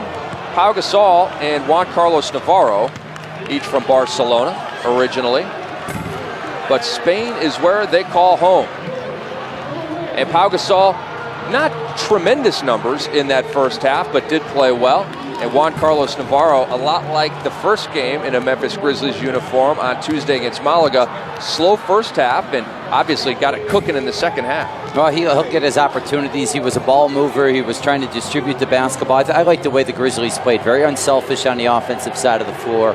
Everybody was moving. It starts with Gasol. You know, he's a guy that could look to score almost every possession, but he get it into him, or you get it on the high post area, and he's certainly willing to continuously move the basketball. The Grizzlies have this big lead, though, Rick, because they had a good emphasis and a good focus on the defensive side of the floor. They got back, they challenged shots, they gang rebounded, and that was able to ignite some fast break opportunities. Darko Milicic actually played pretty well. You know, he limited the mistakes, and Damon Stoudamire got him going early with a couple of drives to the basket. But you know, I'm somewhere in between a Darko lover and a Darko disliker. I'm not going to say hater. I'm obviously not that, but Darko, he's coming along a little bit. You know, all you can ask is the second game to be better than the first game, and that's been the case here. Well, you talked about it in the first half. 22 years old still. I mean, there's a lot of time to evaluate. Probably lost some confidence when he first came into the NBA. Didn't get any kind of an opportunity with the Detroit Pistons. So, you know, the Grizzlies are a lot of young, talented players, and a guy like Mike Miller right there, wasn't unable to really consistently knock down shots. You liked him when he attacked the basket. Ended up with 11 points, but didn't get that consistency of the jump shot, the length inside. Stoudamire set a good early tone, and the ball movement was very, very impressive. Pau Gasol, little drop step fade on the baseline. And these highlights right here for Estudiantes were rare. That was Lawrence Lewis. Lowry downloaded Darko. That's what Milicic did. He got the ball on the block and made aggressive attack mode basket plays. And again, there's Navarro right there. Lawrence Lewis led Estudiantes with 11 points, 10 points. Mike Miller led the Memphis Grizzlies with 11. Cardinal getting an opportunity off the bench to be aggressive. The back to the basket moves, going with the offhand. Gasol so adept at that. But Estudiantes really struggled with the size of the Memphis Grizzlies. They had a major height advantage. They were able to pass the ball through and over. Just make some good quality plays. Terrence Kinsey didn't play game one, but playing this one. And again, Marc Iavaroni teams from the Phoenix Suns, they want to push the pace when they can. And the Grizzlies did that when they deserved to do it with some quality defense. Damon Stoudamire, 6 points on 3 field goals. Darko Milicic showing you the post moves. And the interior defense for Memphis, not on that play, but throughout the half, was very good. And the rebounding advantage, exactly what Iavaroni wants to see. 32-18, Memphis over Estudiantes in that first half. There's the numbers for you right there. Balanced attack. Did somebody say numbers? Yeah, there are numbers right there. Going after it, then statistically, they just dominated the glass, did an outstanding job, and then you see the points distribution for the Memphis Grizzlies. A lot of guys got on the floor, and they all had the same attitude. Very aggressive defensively and really attacking on the glass. Mike Miller, 11 points, the leading scorer in the first half. However, he's got to get it going in the second half. 4 of 12 from the field for Mike Miller on 2 of 7 from 3.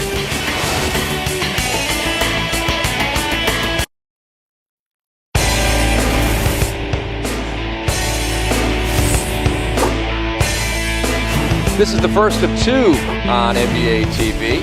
3:30 p.m. Eastern Time. It is the second of our doubleheader. The Toronto Raptors conclude their NBA Europe Live Tour in Madrid, Spain, against Real Madrid. Back in the EuroLeague, they won the ULEB Cup last season, won 12 of their last 13 games. Their lineup has been fortified, and they're ready to make a run at the EuroLeague Final Four, and they will play the Toronto Raptors at 3:30 p.m. Eastern Time, or roughly a half hour, 20 minutes or so after this game is over. And we have the second half coming up. MMT Estudiantes against the Memphis Grizzlies. And the shooting, 44% for Memphis in that first half. For Estudiantes, 27%. And we are live from the Palacio de Deportes. Rick Hamlin, Tim Capstraw. Happy to have you with us. And how can MMT Estudiantes continue to build on that second quarter when they were somewhat in the game with Memphis?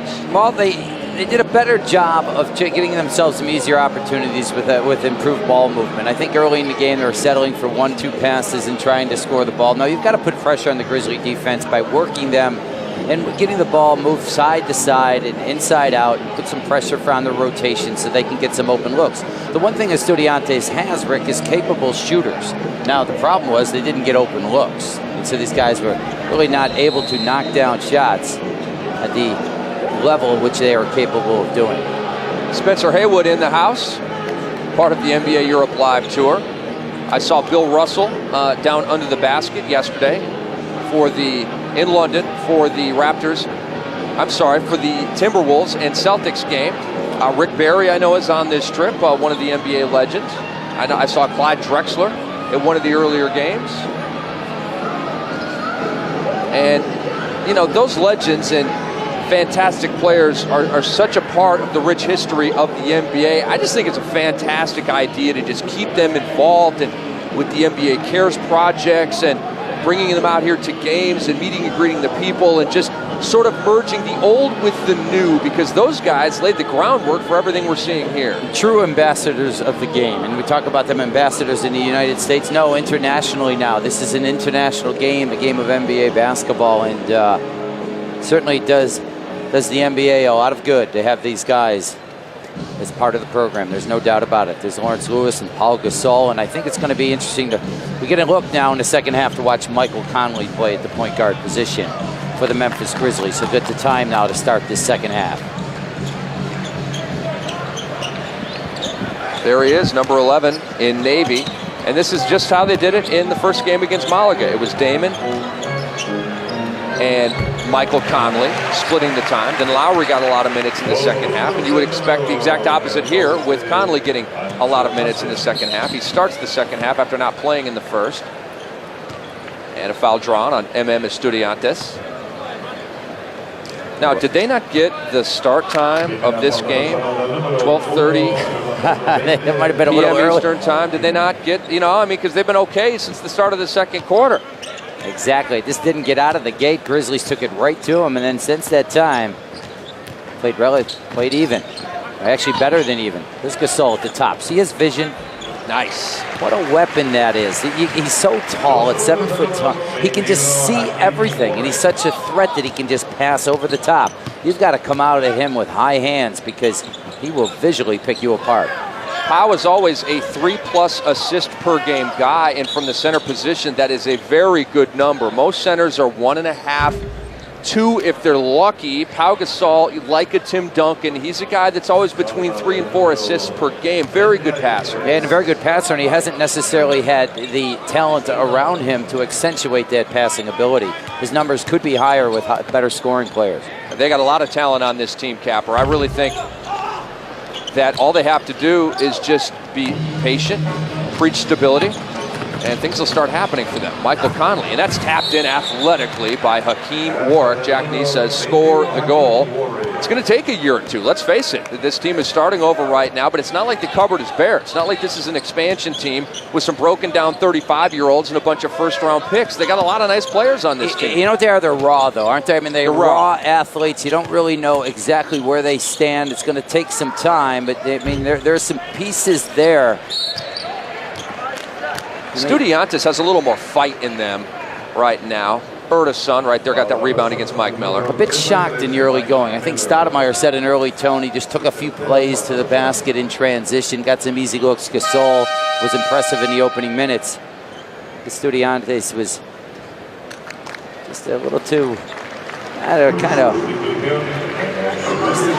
not focused to begin this game, and Mike Miller's going to take a break right now with 3 fouls. 2 early ones here in the third. He only had 1 foul at the half, so Terrence Kinsey in for him. And Urtasun off with that. Gonzalo Martínez, that offensive rebound. Here's Urtasun again. Florent Pietrus tried to feed Lawrence Lewis, picked off by Pau. And here's Terrence Kinsey. It's that length again of Gasol, that time defensively. Pau had it knocked away. Good defense from behind by Lawrence Lewis. He's been Estudiantes' best player, Lawrence Lewis has, offensively, and that time on the defensive side. 38 years young for Lawrence Lewis. Well-traveled player. This is the most recent of many European stops for him, and Rudy Gay overplaying. Commits the foul. Tough on Rudy Gay in the first half. We wanted him to be aggressive, and I'm certainly with his size and athletic ability. They want him to be a top-notch defensive player. That they're right, staying down that time, doing a better job. Good help defense right there by Gay. Now the contest challenge. Now rebound and push the pace. See if Conley can make a good decision. Read it. Put an early offense right now. Nothing there for Powell off the pick and roll. Had it knocked away. And Conley didn't force it. Powell, the runner, off balance. Defended well. It was defended well, but that's what Gasol gives a lot of bigs in the NBA trouble with, his ability to dribble the basketball, handle the ball in traffic. More uncontested shots here in the second half by Estudiantes. The Grizzlies, now sometimes you just don't focus how many points you gave up, but how many good shots you give up, and they're getting easier looks. Rudy Gay got the roll. And again, Capper, the in-between shot. Yeah, and attacked. He went north-south that time, right? Got into the paint. And who can he jump over when he gets into the paint? Nobody.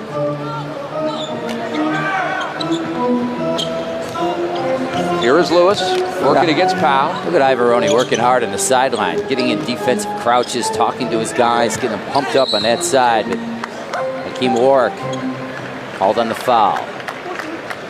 And Ivoroni was a player in the NBA, won a championship ring with the Philadelphia 76ers back in the early 80s. Prided himself on defense, being an intelligent player, working harder than the next guy. And that's what he's going to try to instill into his team, which doesn't necessarily have that mindset. Tons of talent, but do they have that grit and that intestinal fortitude? Well, think about when Tony Barone Sr. took over the team. He went strictly offense, didn't he? I mean, they were scoring 110 and giving up about 120, and they really didn't have a focus on the defensive side. So he's got to reinstall that. As a numbers guy, I love Tony Barone's offense. You know my take. I want 121-19. I don't want 71-69, and Tony Barone Sr.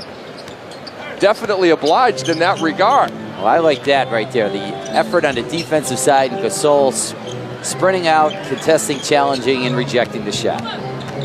Conley and Gasol again pick and roll. The kick to Gay, and he gets it home, so he rattles that one in. And funny how the short shot leads to the confidence to hit that long shot. Yeah, the basket gets bigger, doesn't it? Good play by Michael Conley, though, off the pick and roll with the kick-out pass for the rhythm jump shot. Look at the Mr. Elastic Man that time, just stretching up and getting it. Looked like something out of Fantastic Four there, didn't he? And speaking of Plastic Man, Stacey Augmon. I was wondering where you were going with that. We're all over the place here. So it happens in a 20-point game. Stacey Augmon in camp with the Denver Nuggets. And George Karl, you know the media in Denver saying, George, well, what's the deal here? Is this some kind of gimmick, some kind of charade? And George Karl said, no, we would not have brought him in here to waste his time or ours unless we thought he could help our team. So Stacey Augmon with the Denver Nuggets trying to make that squad. Spencer Haywood looking on. NBA Commissioner David Stern in the house as well. You're hanging with Kamla and Capstraw on NBA TV.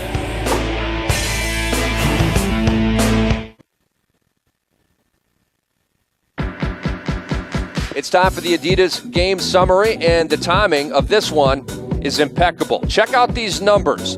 Estudiantes 13 of 52. The Grizzlies 24 of 52. Both teams an identical 3 of 16 from downtown. So the difference in this game, the 11-plus field goals for the Memphis Grizzlies. And funny, they have around a 20-point lead here as we resume action. Getting easier opportunities at the basket, and when they're attacking the basket, be able to get all the way there. And their length on the other side has negated Estudiantes' opportunities around the basket. Hakeem Warrick trying for the Dr. J move, but he stepped out of bounds. Well, Hakeem Warrick fits that mold of another guy that the Grizzlies have, though, that's a potential guy. Don't they have a lot of potential guys? He could potentially be they're there, but they got to make that next step to be legitimate NBA players. They just need to grow up a little bit. These guys are so young. So are you calling them the all-potential team? No, you got to watch that, though. You got to be careful of potential, Ivoroni's got a few years on that contract, so he'll be okay. But I've seen potential, a lot of teams look good in an airport. They look sharp. They look great in layup lines. You got to be careful to have enough maturity on that lineup. You talked about Stacey Augmon in camp. How many coaches now are looking for veteran leadership to have an opportunity to come back to the team? We had another guy, Allen Houston, decide to become a Knick again, and they're welcoming him back. But will they have room for him? No, that's the big question, as Pau Gasol gets the role. Demetrius Nichols is a guy that they don't have room for him either. Now they bring in Allen Houston. They don't have room for either of them. And Demetrius Nichols is long, good shooter, nice-looking young player, 13 years younger than Allen Houston. So which decision do you make there? Well, you know what they wanted to do with Demetrius Nichols is put him in overseas. They wanted him to groom him for a year or two. He didn't want anything to do with that. He doesn't want anything. Pietrus hammers it home. Nice feed by Gonzalo Martínez. Was able to turn the corner and get into the paint. The shots have come easier now. Again, Estudiantes had trouble scoring the basketball, but the defense not as intense by the Grizzlies in the second half or since the end of the first quarter. Pau took the bump. Oh, and he got it to go. What an and one from Pau Gasol.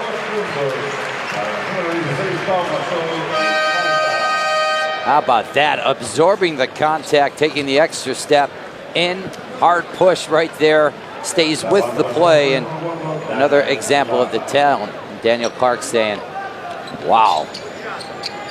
I've learned so much about Pau, or heard so much about Pau Gasol. I was able to see it in person right there. Well, we just gave you a good shot at Daniel Clark. There's a lot of self-talk going on in his cranium right now. What am I doing here trying to guard Pau Gasol? All-star in the NBA. One of the best players in the world. That is a mismatch of epic proportions. That ball just squirted out of his hands, and we'll keep it here. I want to get back to the Houston situation in a minute, for a minute. People may be wondering, okay, well, if the Knicks don't have room for him, why is he going to the Knicks? A former team, you got that angle, which is pretty obvious, but he lives in Greenwich, Connecticut. Just had his fourth child, and congratulations to the Houston family on that as Juan Carlos Navarro checks back into the game. Wants to be close to his family, and we can all empathize and understand that.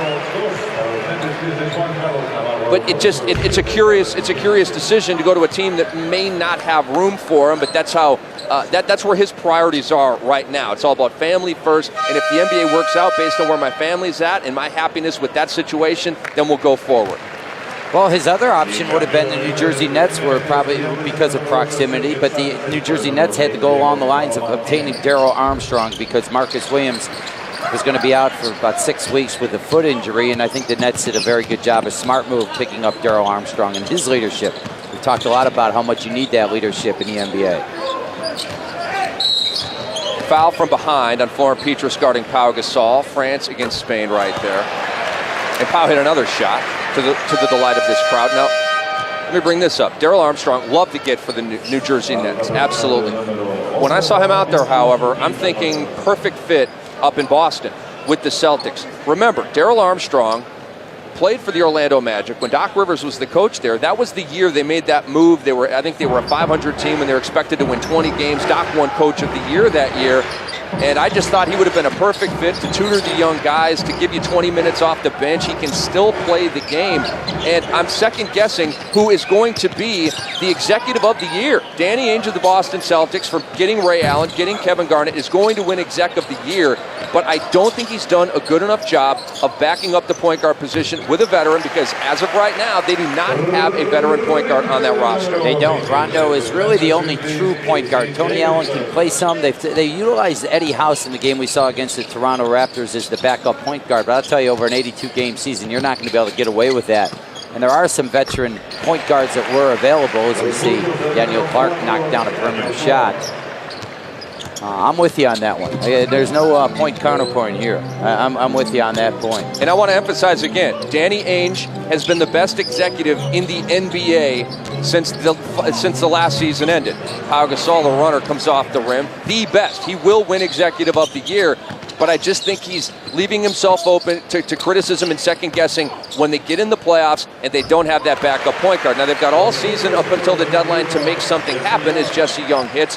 And Damon Stoudamire, to me, I know he makes $4 million per year. I know they're right around the luxury tax the Celtics don't want to go over. I get that. But are you thinking about, I don't know. I'm just bringing that up there. I think Damon Stoudamire, if they could make the money work, move some people back to Memphis, that would be a good fit as well. They just, bottom line, need a veteran point guard, and they don't have one. And I love when you play JGM. This is not fantasy league right here. This is real league. I like the way you're going at it. This is real league right here. Now, you know my favorite thing in the world, other than calling games here with you, is spending other people's money. And I'm trying to... You and my wife. Thanks. Thank goodness for you, I'm not spending your money. Brian Cardinal scoops it up and in. And Memphis 71-42 over Estudiantes. Excellent job. Little zone defense that time. Threw it underneath the zone. The attack mode of Cardinal. Kyle Lowry back in. Watch him push it. The Bulldog in transition right now. Nobody's picking him up. Oh, he got it through the Darko. I don't know if that's an assist, okay, because it got a little messy there at the end, but it does result the push off of Lowry into a dunk for Darko. With the attack mode, though, out of the gate, the first couple steps. That was the philosophy in Phoenix. Right? The first couple steps. That's where you get a double or a triple in baseball. It's also the same way you get yourself a fast break in basketball. That's how you beat a team in transition. Going the other way, it's the opening 2 steps of how you bust out of the gate. And that's what Lowry can do for a team. He can bust it out of the gate. Mike D'Antoni's philosophy, utilizing, talking about the transition from defense to offense and how you beat a team up the floor. Carlos Suárez, 2 for 2. Now, since we're talking about rosters and maybe holes on teams, you bring up the Phoenix Suns. I love the Brian Skinner signing. They trade Kurt Thomas for salary cap purposes in the offseason, leaving them now with Brian Skinner and Amari Stoudamire, who, by the way, is returning from knee surgery, and there's good news on that. He's not expected to miss anything more than the originally scheduled 2 to 3 weeks, and we're all breathing a sigh of relief about that. But the Phoenix Suns have Brian Skinner, Amari Stoudamire. They're only legitimate bigs. To me, they got to pattern their team or try to build their team to beat the San Antonio Spurs, who I think is the only team better than them in the NBA. How are they going to beat the San Antonio Spurs with only Brian Skinner and Amari Stoudamire up front? To me, they are a big short. Yeah, they are risking a lot right there. And we saw what happened. They were able to play effectively 2 years ago in the playoffs without size up front. But, you know, that was only for a few games, and they were trying to patch it together. It was very difficult. But guess what? They didn't have to play San Antonio. Exactly. Dallas knocked them off. No doubt. And you're right. Executives don't stop working just because the season's begun right now. I mean, they're going to keep looking and moving. And, again, good execution offensively.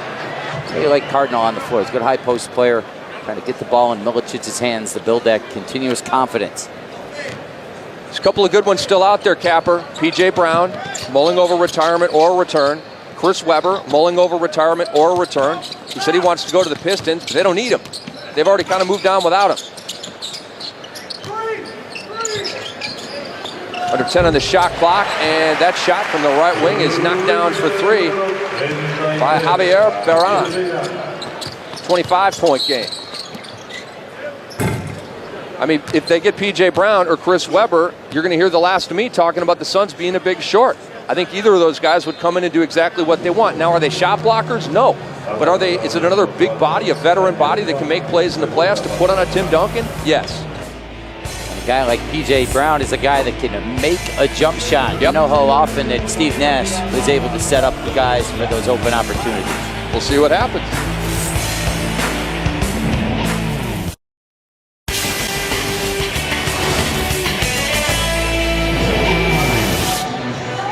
Darko Milicic with the hammer, and the Memphis Grizzlies putting the hammer down on MMT Estudiantes. They're ticked off, let's face it. They lost. An NBA team lost to a EuroLeague team, and whenever that happens, they're not happy about that. The world is talking about the Memphis Grizzlies losing to Unicaja Malaga. They're not losing today. And we have a reminder that NBA Europe Live 2007, presented by EA Sports, continues later today as the Toronto Raptors play Real Madrid right here on Real's home court. All the action begins at 3:30 p.m. Eastern Time. And tonight at 7 p.m. Eastern Time, NBA TV brings you live preseason action from the Garden. Maccabi Tel Aviv on a U.S. tour, taking on the New York Knicks.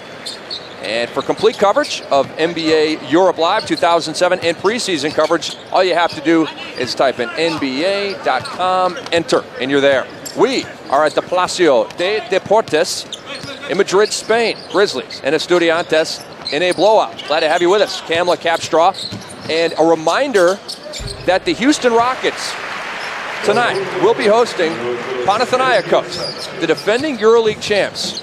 Now, it sounds spicy with just that, but the subplot, it is Kobe Shaq-esque in terms of EuroLeague and NBA relations.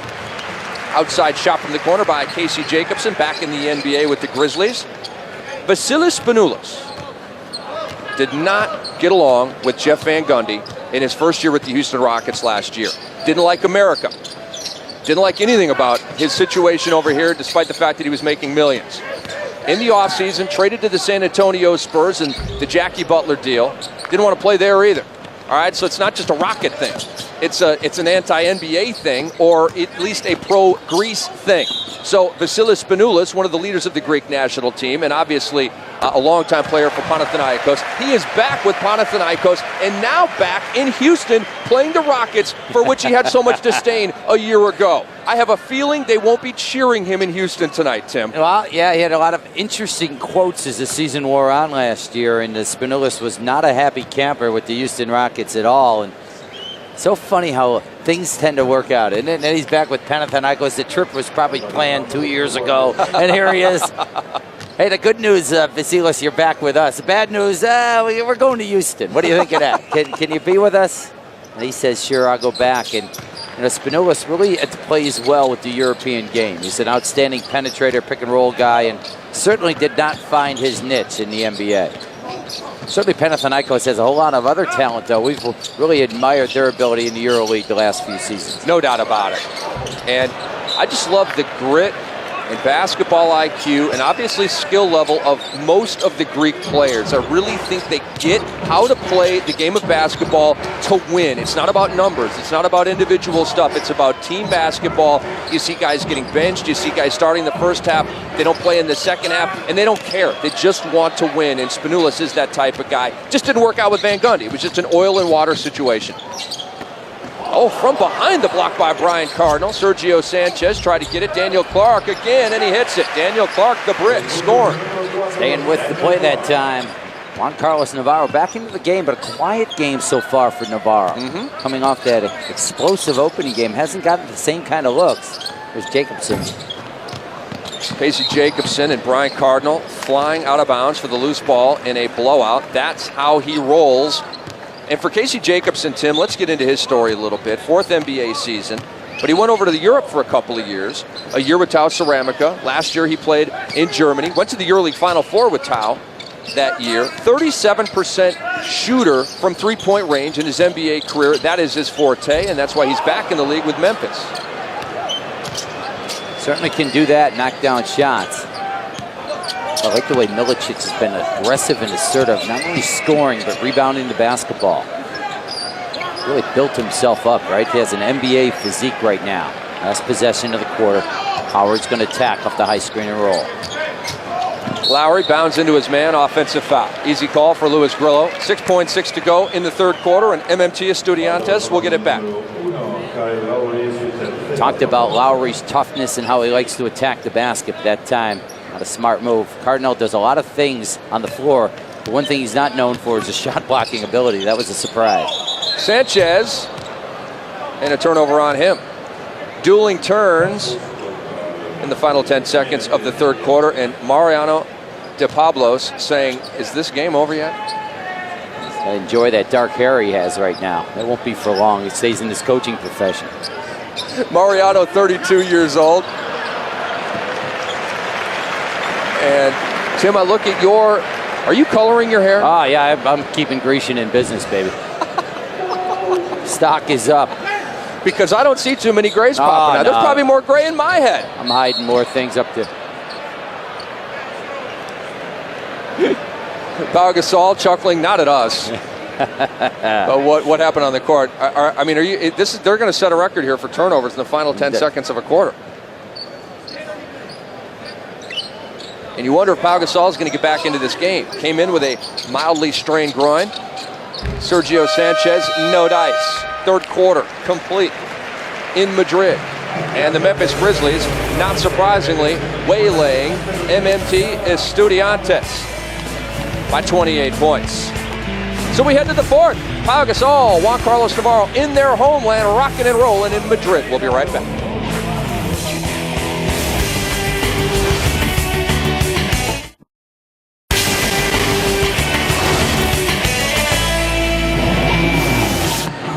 Juan Carlos Navarro, last 10 years with FC Barcelona.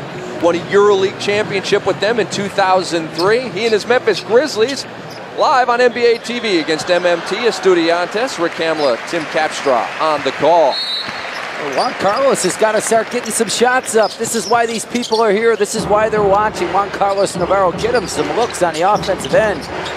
Make something happen. The three-guard lineup. We've got Jacobsen at the 3 right now. Here's Juan Carlos Navarro. Spinning, fading, missing. Brown keeping it alive. Daniel Clark hauls it in for Estudiantes. Sergio Sánchez. Pretty nice take to the hoop. When you're scoring one-on-one on Kyle Lowry, that's a nice move. Sanchez spent some time in the Boston Celtics in their summer league this summer. And Beirán is fouled in the open court. We love Kyle Lowry. We've been talking him up the whole game, but what was that last take? That was why don't you just go up for the layup right there instead of throwing it back over your ear into 3 yellow jerseys? Exactly. That time he left his feet without the thought process of shooting the basketball. And whenever you do that and you get into the paint, you're in a whole lot of trouble. It's going to be a battle for this point guard position for the Memphis Grizzlies. No doubt. Stoudamire looked the most effective when he began this game, but with his age, you don't know how long he's going to stand. And there's Sanchez again getting into the paint. But unable to finish Estudiantes. Milicic wants it. A little high-low seal maybe. Nope. There it is. They got a foul from behind on Jesse Young, his 17th of the game. 4 quick ones. Put him on the bench early, Jesse Young. If he's not done, he's on the verge of being done. He's got 1 more to go before the DQ. And we like Jesse Young. We're just having fun with him, but it's just an impossible matchup for him today, athletically and height-wise, against this Memphis Grizzlies front line. Size and strength-wise, that's where you impress Milicic. Look at him backing down people. Yeah, he doesn't have to give that one up. Nope. And the loose ball is tied up. We'll have a jump ball. And that'll be Javier Beirán at 6'7" and Juan Carlos Navarro at 6'3".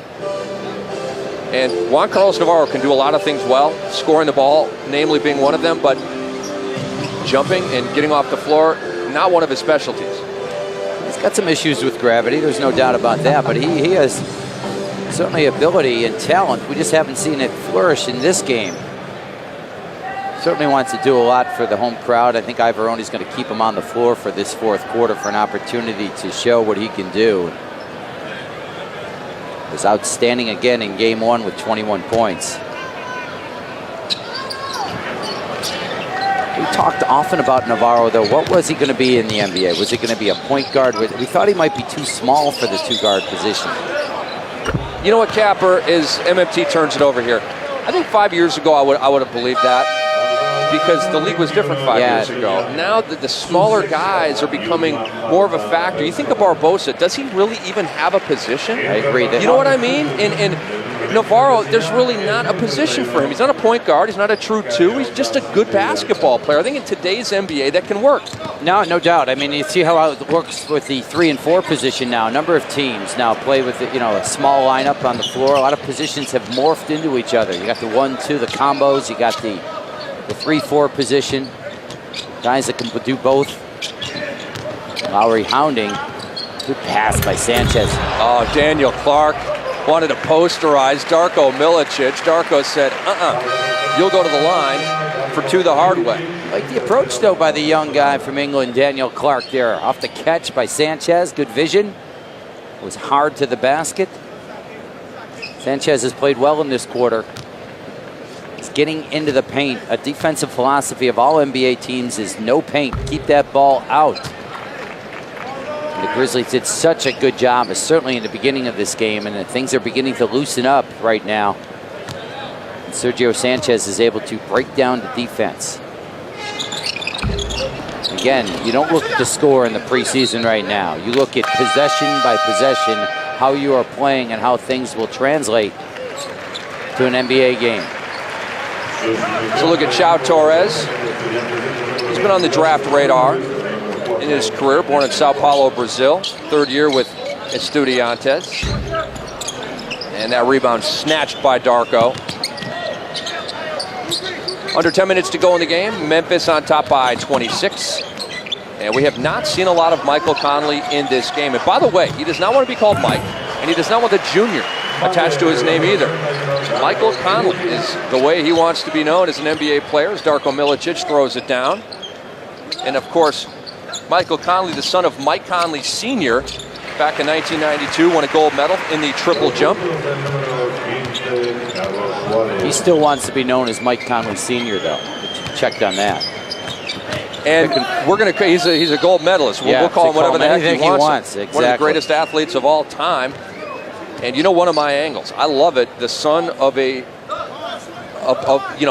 father who was a stud athlete. Right. I think almost all of the time the son is going to be better than his father. So if his father was a stud, his kid's going to be awesome. Been a couple of exceptions to that rule, but by and large, you know, you think of Kobe Bryant and Jelly Bean. Who was better? Kobe by just a little bit.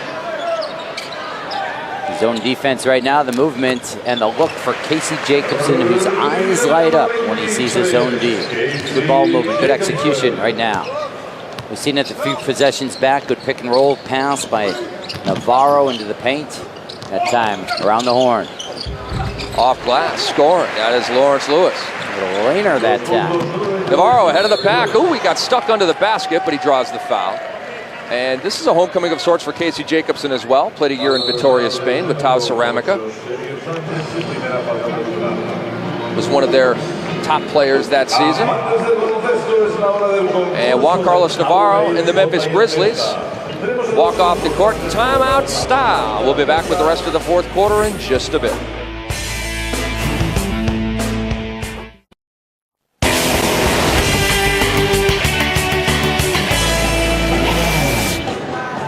Well, this experiment went swimmingly last year, didn't it? NBA Europe Live. So well, they had to come back and do it again. It's bigger, it's better than ever, and this is going to be going on for years, and we are all the benefactors for it. Rick Hamlet, Tim Capstraw happen to be calling NBA-style basketball after a summer of international play, which is fun. Guess what? The NBA is more fun. Well, and the NBA is everywhere. It's certainly not just in the United States. It's everywhere around the world, and it's certainly prominent in Europe. And now you have so many European players in the NBA that get to go home. They get to make this a homecoming opportunity, like Juan Carlos Navarro and Pau Gasol in this game. And in our next game, you got Jose Calderon, you got Jorge Garbajosa. This is a real terrific treat, not only for the fans in Europe that follow NBA basketball that are here at the arena, but for guys like Juan Carlos Navarro have an opportunity to now go home. And the Raptors were just in Rome, obviously the home of Andrea Bargnani. Brian Colangelo is married to an Italian. And you have Maurizio Gherardini, the assistant GM there, the Jerry West of Europe. He's an Italian, so a homecoming for them. And with 8.5 to go, Memphis on top by 29. We're just kind of waiting for Navarro to do something exciting to stir up this crowd. It's coming. Here he is for three.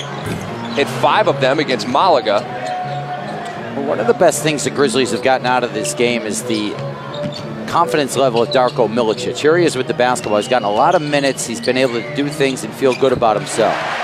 Well, there he goes. Juan Carlos Navarro says, finally, an outside jumper set up by Darko. Nice handoff. It was. Handling the ball, setting him up the wide body. And Navarro, if given space on almost every night we've seen him out throughout the year, his ability to really make that shot. Real quick trigger, right? Yeah. And very good off the bounce. He's got that shot called the La Bamba that gets into the paint and puts it high off the glass. One of those moves that he's become a bit certainly famous for. Hernan Jasen, he's fouled by Dontel Jefferson, and his is a wonderful story. D-Leaguer last year with the Dakota Wizards, won the championship, did Dakota, with their head coach, Dave Yeager, who is now an assistant coach with the Memphis Grizzlies under Marc Iavaroni. And Dave Yeager is a leader of men. Obviously the X's and O's in the basketball coach, but you talk to this guy, you want to run through a wall. He is a leader of men, and I'm hoping for Dave, I like him a lot, that he can one day become a head coach in this league, which is his aspiration. He has won myriad championships at the CBA, the D-League level, really working his way up the hard way, paying his dues. And I'm just happy that the Memphis Grizzlies, Chris Wallace, Marc Iavaroni, have tapped Dave Yeager, a longtime minor league coach, to get him up to the NBA and get him on this level and then watch him go from there. I had an opportunity to watch him in the summer league this summer. I just thought he did a great job in his composure on the sidelines. We talked about the staff as Lawrence Lewis knocks down another shot, and the 38-year-old says, "I still want to play some ball." They got Johnny Davis. Now he's a terrific, excellent player. Has had NBA head coaching experience. He's been on a number of staffs. And veteran Gordon Chiesa. How much time did he spend with Jerry Sloan in Utah and building winners there? Andy Greer was a coach that was a guy that was spending a lot of time with the Houston Rockets the last few seasons with Jeff Van Gundy. So they have certainly a very capable staff. It's an awesome breakdown right there on the assistant coaches. I would expect nothing less from a former coach, but you're right. That is a heck of a staff. Very impressive. No, the staff, not your soliloquy. Oh, no, I'm just kidding. We've got Michael Conley at the free throw line here. I want Michael Conley now to get some confidence. We talked about Milicic. He's a guy right now that's got to, when's it going to totally click in? When's he going to get it? Right now, he just appears to be thinking a lot on the floor right now. Well, we kind of know the answer to that next year. A rookie point guard, it's going to be ups and downs. He's going to have that offseason. He's going to go back to the summer league, get confidence there, and come back knowing the system, not thinking and wondering, but just reacting and playing. And you always see that year 1 to year 2. Well, it's maybe a lot like a quarterback in the NBA. How about that pass? Behind the back to Darko, the kick out for 3, and it's off the mark, so it won't make the highlight film. But nevertheless, a sweet dime by J.C. Navarro. Andre Brown down to the floor for that ball, and Stromile Swift back into the game. And Michael Conley's evolution is going to have to be that. Here's that pass again. Oh, how did he get that through? Terrence Kinsey got to make that. Got to make that highlight play work.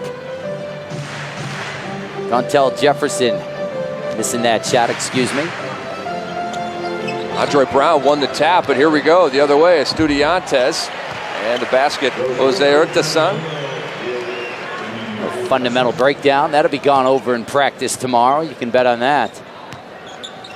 Dontel Jefferson can make that shot, but he hangs his hat on defense, a lot like Terrence Kinsey. There's the La Bamba move off the front rim. And La Bamba is translated to the bomb in English.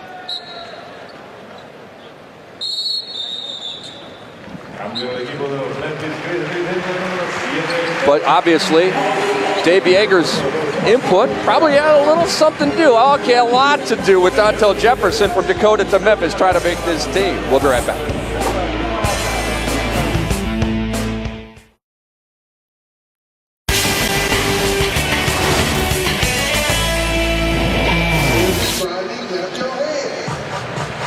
And that's Pau Gasol icing down his strained left groin. They're calling the injury mild, and if it were more than mild, he wouldn't have played here today. And speaking of not playing because of injury here in an exhibition game, Chris Bosh will not be playing with the Toronto Raptors as they take on Real Madrid next at 3:30 p.m. Eastern Time on NBA TV. Navarro did a good job to track that one down. High screen and roll for Conley. Let's see how he can just reading, kind of giving it up quick. They've gotten a lot out of this pick and roll play in this game. With Stromile Smith that's been unable to really develop a low post game in the NBA. And that's the second time in this game that a Grizzly has just thrown it up with his back to the hoop. Rudy Gay did it unsuccessfully in the first half, and that time it was Stro. Picked off by Navarro, 3-on-1. Here's the give up. And the basket, Michael Conley. Navarro, we've seen him pass the ball really well in this game, and move the ball. We've seen him in the EuroLeague action, he's been called on to be such a scorer that his passing ability, I think, is something that's underappreciated. Being the leading scorer in the EuroLeague, you don't think of him as a guy that moves it around and sets up guys, but certainly when you just see him making simple plays like that or difficult plays like those behind-the-back passes we've seen, we see that he is certainly more than capable passers. Navarro gets a great hand. And Navarro, a little bit like Sarunas Jasikevičius in that he's not really a setup guy, not really a dime guy, but he's a playmaker. So whether it's, scoring, which those two do very, very well, or, coming up with that dazzling dime, it's just all about making plays. But don't you think Navarro is going to have maybe more success than Jasikevičius? I mean, I think he's got a little bit more quickness and creativity in the half court. And the ability to make some plays and be a little bit more creative than Sarunas Jasikevičius. Is it hard to call? Maybe because I've seen Jasikevičius for a couple of years now in the NBA, with the NBA teams. Here's the thing.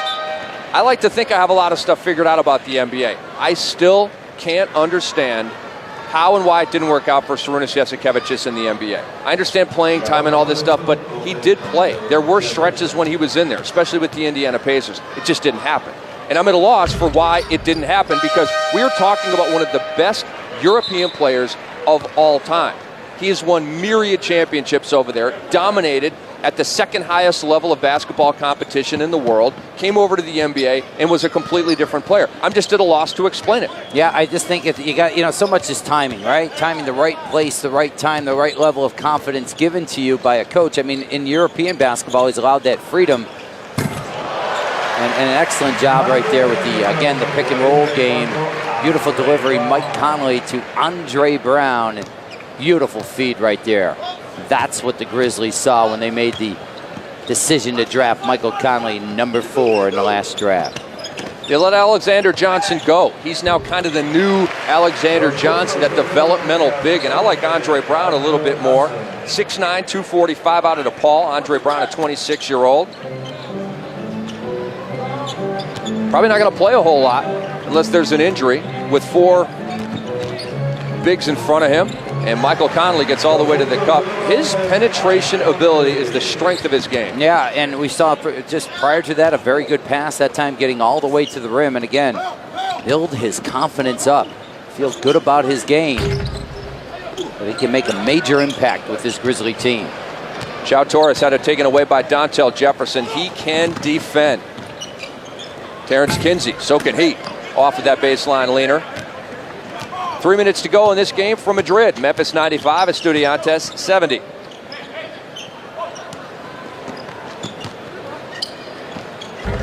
The La Bamba move from Jose Urtasun, but it didn't go. Conley, Andre Brown, one dribble, found his spot, missed the shot. That time Conley kept it simple though, and that is just so important for a point guard. He had a guy that had an open look, a little trailer on that play, Andre Brown. Just want to build up the positive plays. Nice rebound by Stroh, falling out of bounds, and saved it to his man Conley. Keep working that high screen game. And a curious foul with just over 2 minutes to go in this game.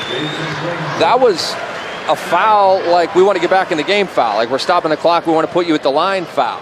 That was not an aggressive defensive foul.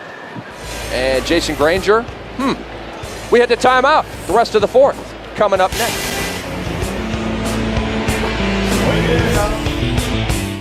NBA Europe Live 2007, presented by EA Sports, is brought to you by NBA Live 08 by EA Sports.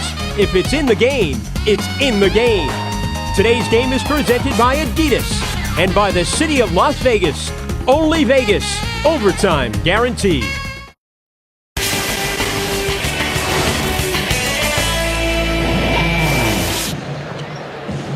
Juan Carlos Navarro and Damon Stoudamire, their work is done. Marc Iavaroni, his work is not done. He's still going to keep coaching until the bitter end. And we have not seen Mike Miller since the early stages of the third quarter, basically a day off for him. But this is all about showcasing the Spaniards, Pau Gasol and JC Navarro, and you really got to hand it to Pau. Comes in here with a groin injury, but understands the importance of playing in Spain and gave it all he had. Well, the guys like Gasol and Navarro not only have to come here and get ready for their NBA seasons, but they have to be, again, ambassadors of the game. They have so many appointments, different things that they are required to, not necessarily required to do, but want to do because, they're so respected in their town.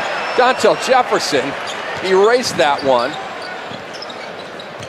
Well over 10 feet off the ground. That was nice. There's definitely, the D in Dontrell is definitely in play. Conley. And that will be a big question in his game right there, the ability to stick that perimeter jump shot. Because when you're a penetrator, if they can back off and play off you, and tease you from the perimeter, you got to make them pay. And they got Stromile Swift with the foul. Now, we were talking about Vasilis Spanoulis and Panathinaikos playing the Rockets tonight. Well, on Saturday, they play the Spurs.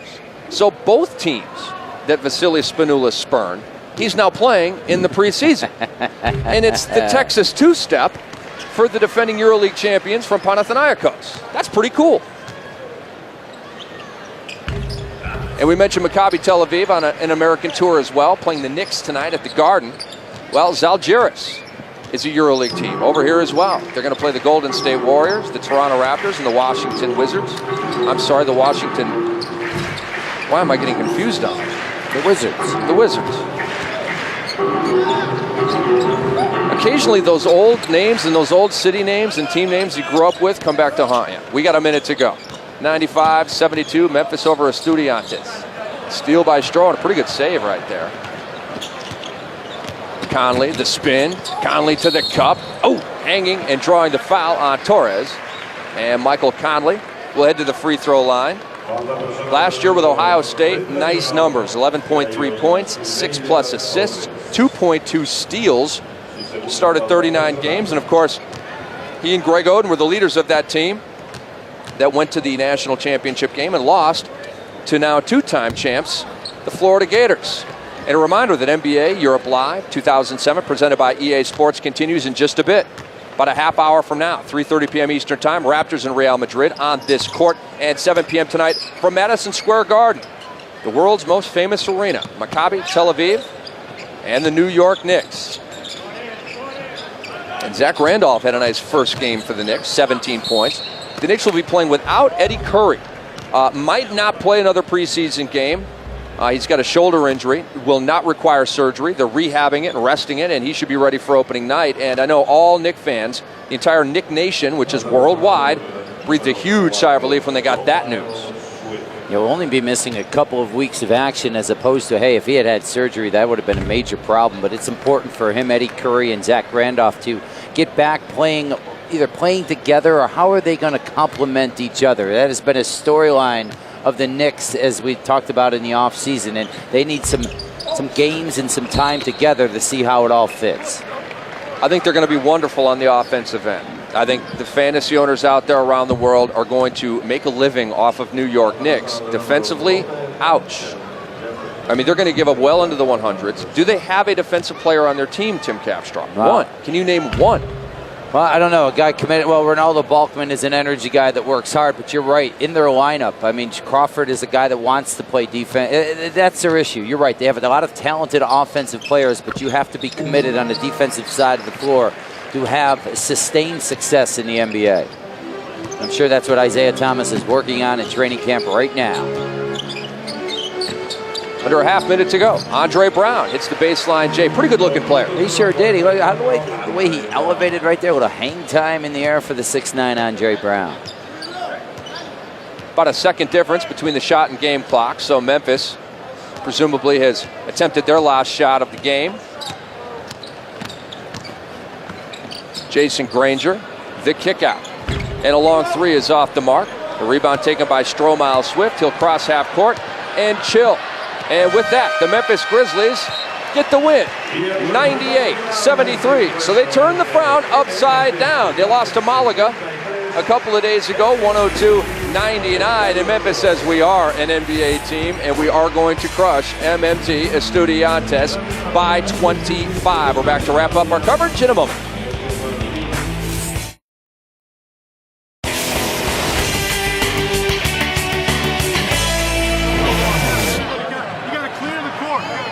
And we are back to conclude this basketball game and our coverage for now. The Memphis Grizzlies 98, MMT Estudiantes 73. Pau Gasol and Juan Carlos Navarro, the Spaniards, returning home 1-1 here in their homeland. The loss to Malaga, the win against Estudiantes. And they're going to be hoping for more this year with the Memphis Grizzlies. And obviously, the rest of the Grizzlies are in the locker room. There is a post-game ceremony going on here to honor probably the two best players in the Spanish nation, Pau and Navarro, and there are Calderon and Garbajosa. Their Raptors will be playing here in just a little bit. And that is a great scene right there, Tim Capstraw. That is it. Those are the guys. Those are some of the players. There's even more that are representing Spain in the NBA, but interesting to have all four of these guys on the floor. Calderon, we go left to right, Calderon, Garbajosa of the Raptors, and then Navarro. And Pau Gasol. How about Navarro and Pau Gasol? Not only like teammates, they're considering themselves best friends. Best buddies. And I tell you what, the happiness level of Pau Gasol will increase in Memphis because of his friendship with Juan Carlos Navarro. I completely agree. And we'll get into the story more in the Raptors game coming up at 3:30 Eastern. But Jorge's the kind of guy that whether he's hurt or not, he will always say he's okay. So Sam Mitchell has had to go to Jose Calderon. Okay, how's he really feeling? It's an awesome story. We'll get more into that when the Raptors play Real Madrid in just a little bit. But we want to run through the highlights here of this basketball game. Brian Cardinal, the swat from behind. Wow, no surprise. Cardinal made some hustle plays, and I thought the Grizzlies really moved the basketball effectively. Now, the competition level maybe wasn't what they needed, but that guy, Darko Milicic, needed confidence and aggressiveness and needed to show what he could do. And I think that was as beneficial as they could have. They bounced back after not having success against Unicaja, and they took over this game from the get-go. They did it with aggressive defense. They pounded Estudiantes on the backboard, and they were able to get their running game going. 49 rebounds for the Memphis Grizzlies against 39 for MMT Estudiantes, and it was a negative 20 for Memphis against Malaga. Malaga had 57 and Memphis had 37, so that is the improvement that Marc Iavaroni is looking for. Well, he saw good execution because that pick and roll game, the point guards and the bigs really worked very well together. For Tim Capstraw, who did a great job here today as always, and our crew, I'm Rick Kamla signing off from Madrid, Spain. Again, the Memphis Grizzlies win it 98-73 over MMT Estudiantes. We'll see you at 3:30 p.m. Eastern Time for Raptors and Real Madrid. So long, everybody.